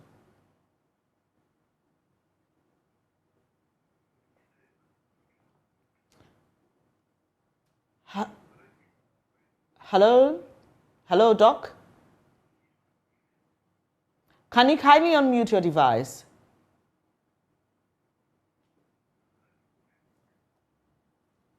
Well, let's bring in Musa Dankwah, Executive Director, Global Info Analytics, even as we try to get back to Dr. Asa. Mr. Dankwah, a very good morning to you. Hello, Mr. Dankwah, if you can hear me. Yes, I can hear you. Good morning. Good morning to you. So you have this latest survey that you've put out. What for you? I mean, yesterday we went through it extensively, but focusing on the MPP. What for you were the highlights of this survey? What were some of the things that may have surprised even you when the data came through and you put them through the systems? Okay, thank you very much for having me again this morning. I think the biggest highlight, which I haven't heard people speak about, is the fact that the impact of the cedi appreciation against the dollar and the drop in the crude oil or fuel price at the pump really had a positive impact on the performance of the president, the direction of the country, and to some extent, a slight recovery by Dr. Mahmoud Bawumia among all voters from the previous quarter. If you look at the approval rating of the president, it improved compared to the last time with the survey. If you look at the direction of the country, how many Ghanaians are thinking they are headed the wrong direction, that too has improved. And it shows you that if the economy turns around and people feel better, and there's a feel-good aspect in their life, this we see in the polls. So it tells you that we are doing something right, something that could really reflecting the views of Ghanaians every day. Well, let me also run this by you. Dr. Tutu Buahin is in the studio with us, and he made mention of the fact that, in simple terms, maybe pegging the likes of former President John Dramani Mahama against a Dr. Bawumia or a Kennedy or Hene Japong or even an Alan Chematin might be a little bit of a stretch. You consider that Mahama has been in office before. These people have not been in office. If he gets into office, he can only do 4 years. They have different options. So the dynamics are very different. Why not wait till the MPP and the NDC have flag bearers before you go on that trajectory? Is there a reason you've been choosing to go down that road? No. Let me tell you why. You know, we do other work besides this opinion poll. And what we do includes political risk forecast. And that aspect doesn't stop, even if MPP is not going to prime. The perception of Ghanaians as who they want to leave MPP or NDC is a variable in our model to assess the political risk forecast. So we have no luxury of waiting for any Congress. That's why we have scenarios which we have adopted in running the poll. Now, if we see that Ghanaians are clamoring for, let's say, Dr. Bawumia, but the MPP delegates are clamoring for somebody else, it gives us a hint as to how we should adjust our model. Because the risk of a candidate A going against Mahama changes depending upon whether the delegates are going against the public or they are going with the public. So we have no luxury of waiting. We will always be doing this work, regardless. Mr. Dankwa, thank you for joining the conversation. Just hold for us. We'll be moving on to Dr. Asah now. Right. Hello, Dr. Asah. Can you hear me now? Yeah, I can hear you now. Great. Great to have you. So my question to you was on John Dramani Mahama's figures in terms of people's choice of him as leader of the NDC going into the elections 2024. And what this means for his contenders. Do you think this is going to be a natural endorsement or he will have some opposition, even though the numbers seem to suggest otherwise? Yeah, good morning and good morning to all the listeners. So unfortunately, the Zoom is not working and that's the story also the internet connectivity in the country. I'm currently located in the Upper West region and it's not quite good here. But going back to the issue of the NDC, I think it's something that we have to look at it carefully. Hello, Doc. Sorry, we can barely hear you. Can you please speak up a bit? Yeah. So I'm saying that the research, and I've been following global influence analysis, research, particularly their methodology, and I'm quite comfortable with their methodology because the sample size has always been good, and then they try to go from party members and non-party members. And that different approach to getting your responses is very good. And then they try to compare party members, non-party members. It's a good methodology. But that is what I would say that it is an endorsement for John Mahama. There's no two ways about that, that John Mahama is the man for the NDC come 2024. It is good that we also have the multiple interests coming in at this particular point in time to give the NDC the opportunity to demonstrate their level of maturity when it comes to democracy. At least, yes, that endorsement of John Mahama, you can see it, and then if you move around the country, that is not something to contest about. But I'm happy about the confidence that the others, particularly Kojo Bonsu and then before, are coming on. And I think the NDC must welcome that seriously and allow them the space and not to ridicule them as not puppets, but to give them the space to also sell themselves. Because as you say, the Mahama will leave after 4 years, in case they win 2024, then what happens for the NDC in 2028 and beyond?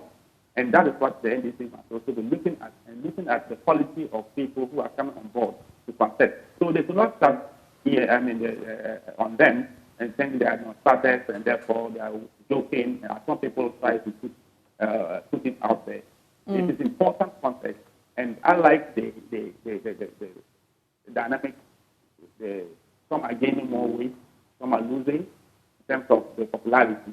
But it's all good for democracy. And NDC, if NDC wants to grow as a political party and want to accept democracy, therefore must accept this kind of context. And it's important. And I think the party should really be interested in nurturing the interests of more other people as a party, but not on the camp of John Mahama, the leader of the party. So I think it's a healthy development that will build the democracy that we are fighting.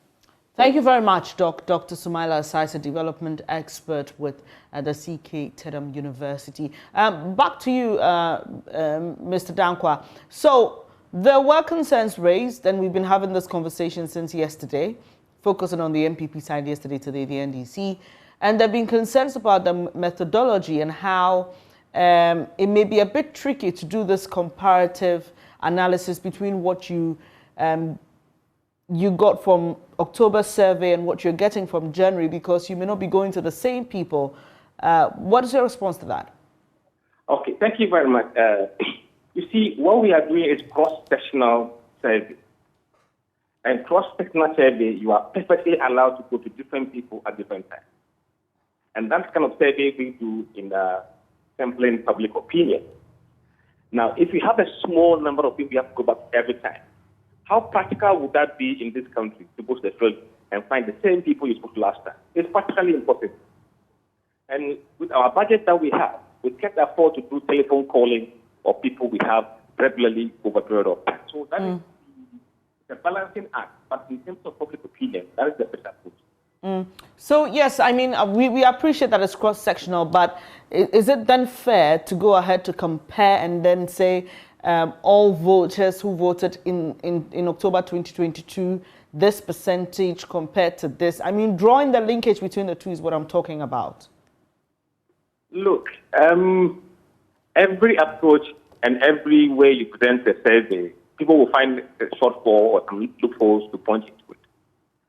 If that is the problem for many people, they can ignore the October one and look at January one. It's so simple.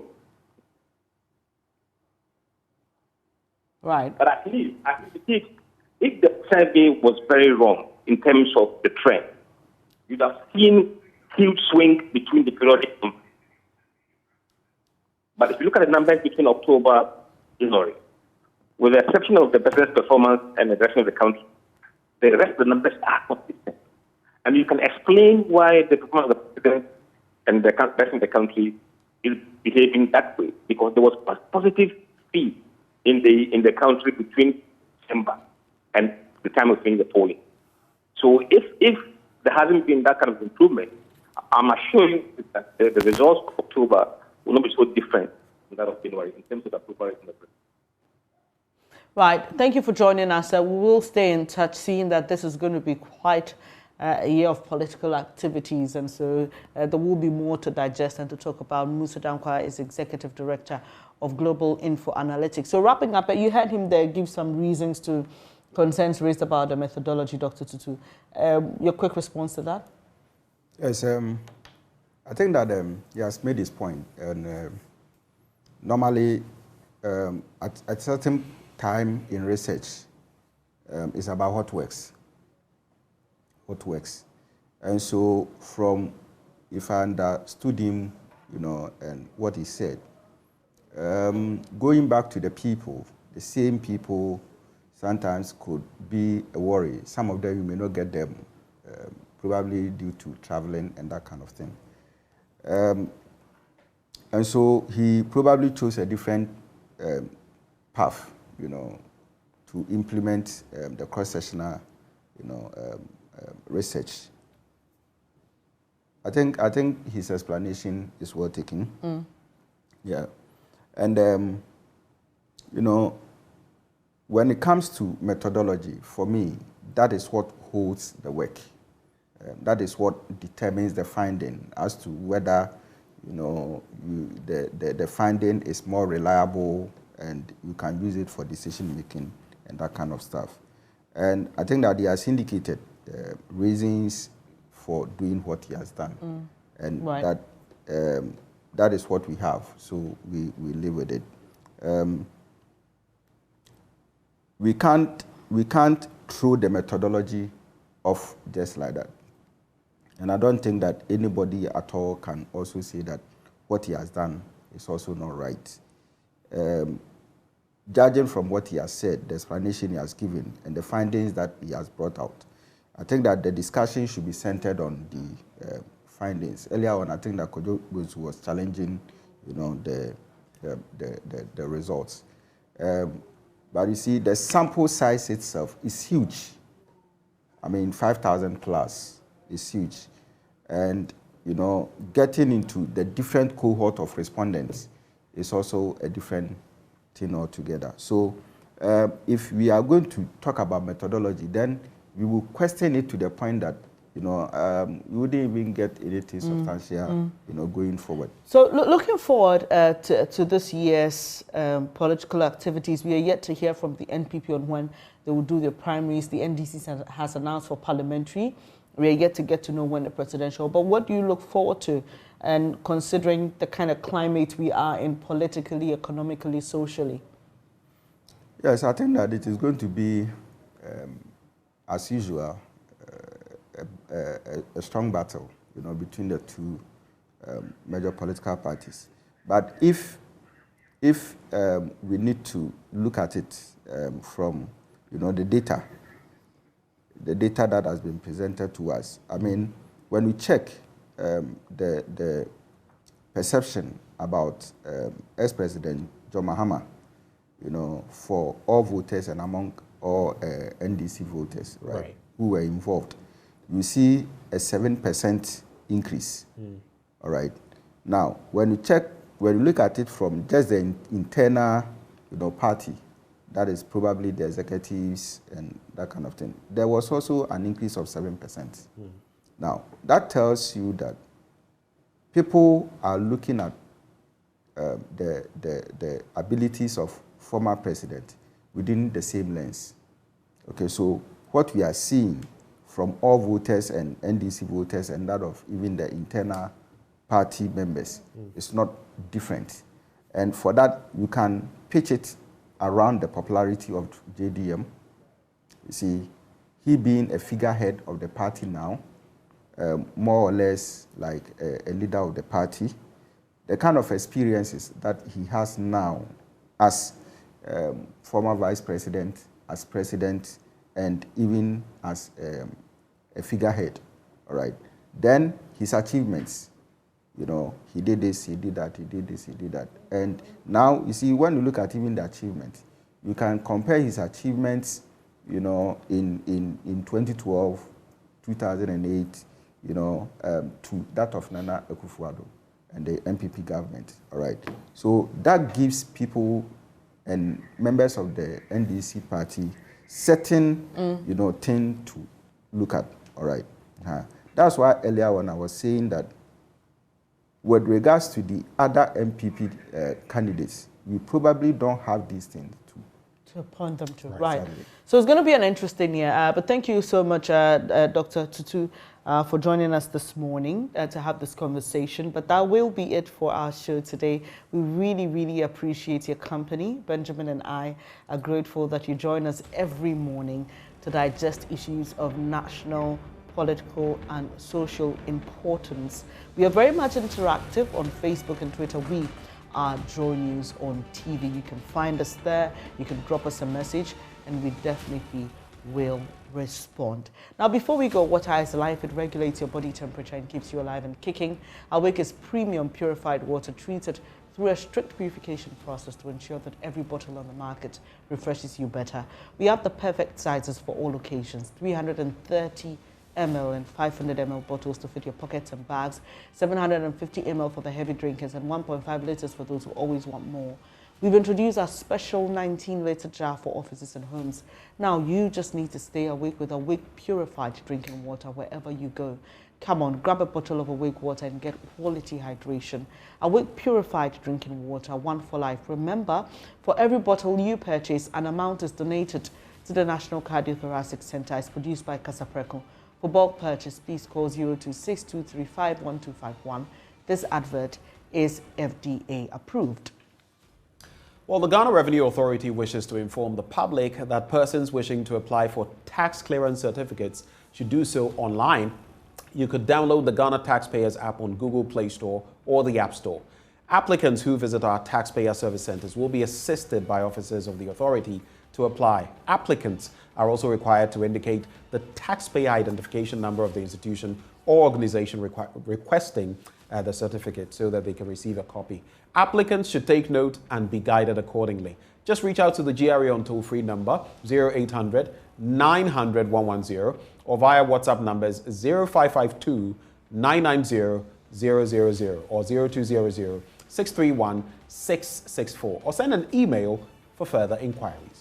Well, the GRA also wishes to inform the general public, especially persons registered for value-added tax, that's VAT, that the Domestic Tax Revenue Division has commenced the implementation of an electronic invoicing system of VAT referred to as EVAT. Now, it involves integrating the invoicing systems of VAT-registered taxpayers to the Commissioner General's invoicing system. Taxpayers who do not have an invoicing system will be required to issue invoices using GRA's certified invoicing system at no cost. VAT-registered taxpayers are to note that refusal to integrate their invoicing systems with the Commissioner General's attracts sanctions. Kindly contact the GRA once again, toll-free 0800 900 110 or via these WhatsApp numbers 055 299 000 0200 63 1664. So that'll be it. Thank you so much. We really appreciate your company. Do stay safe over the weekend. If you were drinking, don't drive, and vice versa. God willing, we are back on Monday with another exciting edition of the AM show. But for now, we'll leave you with News Desk.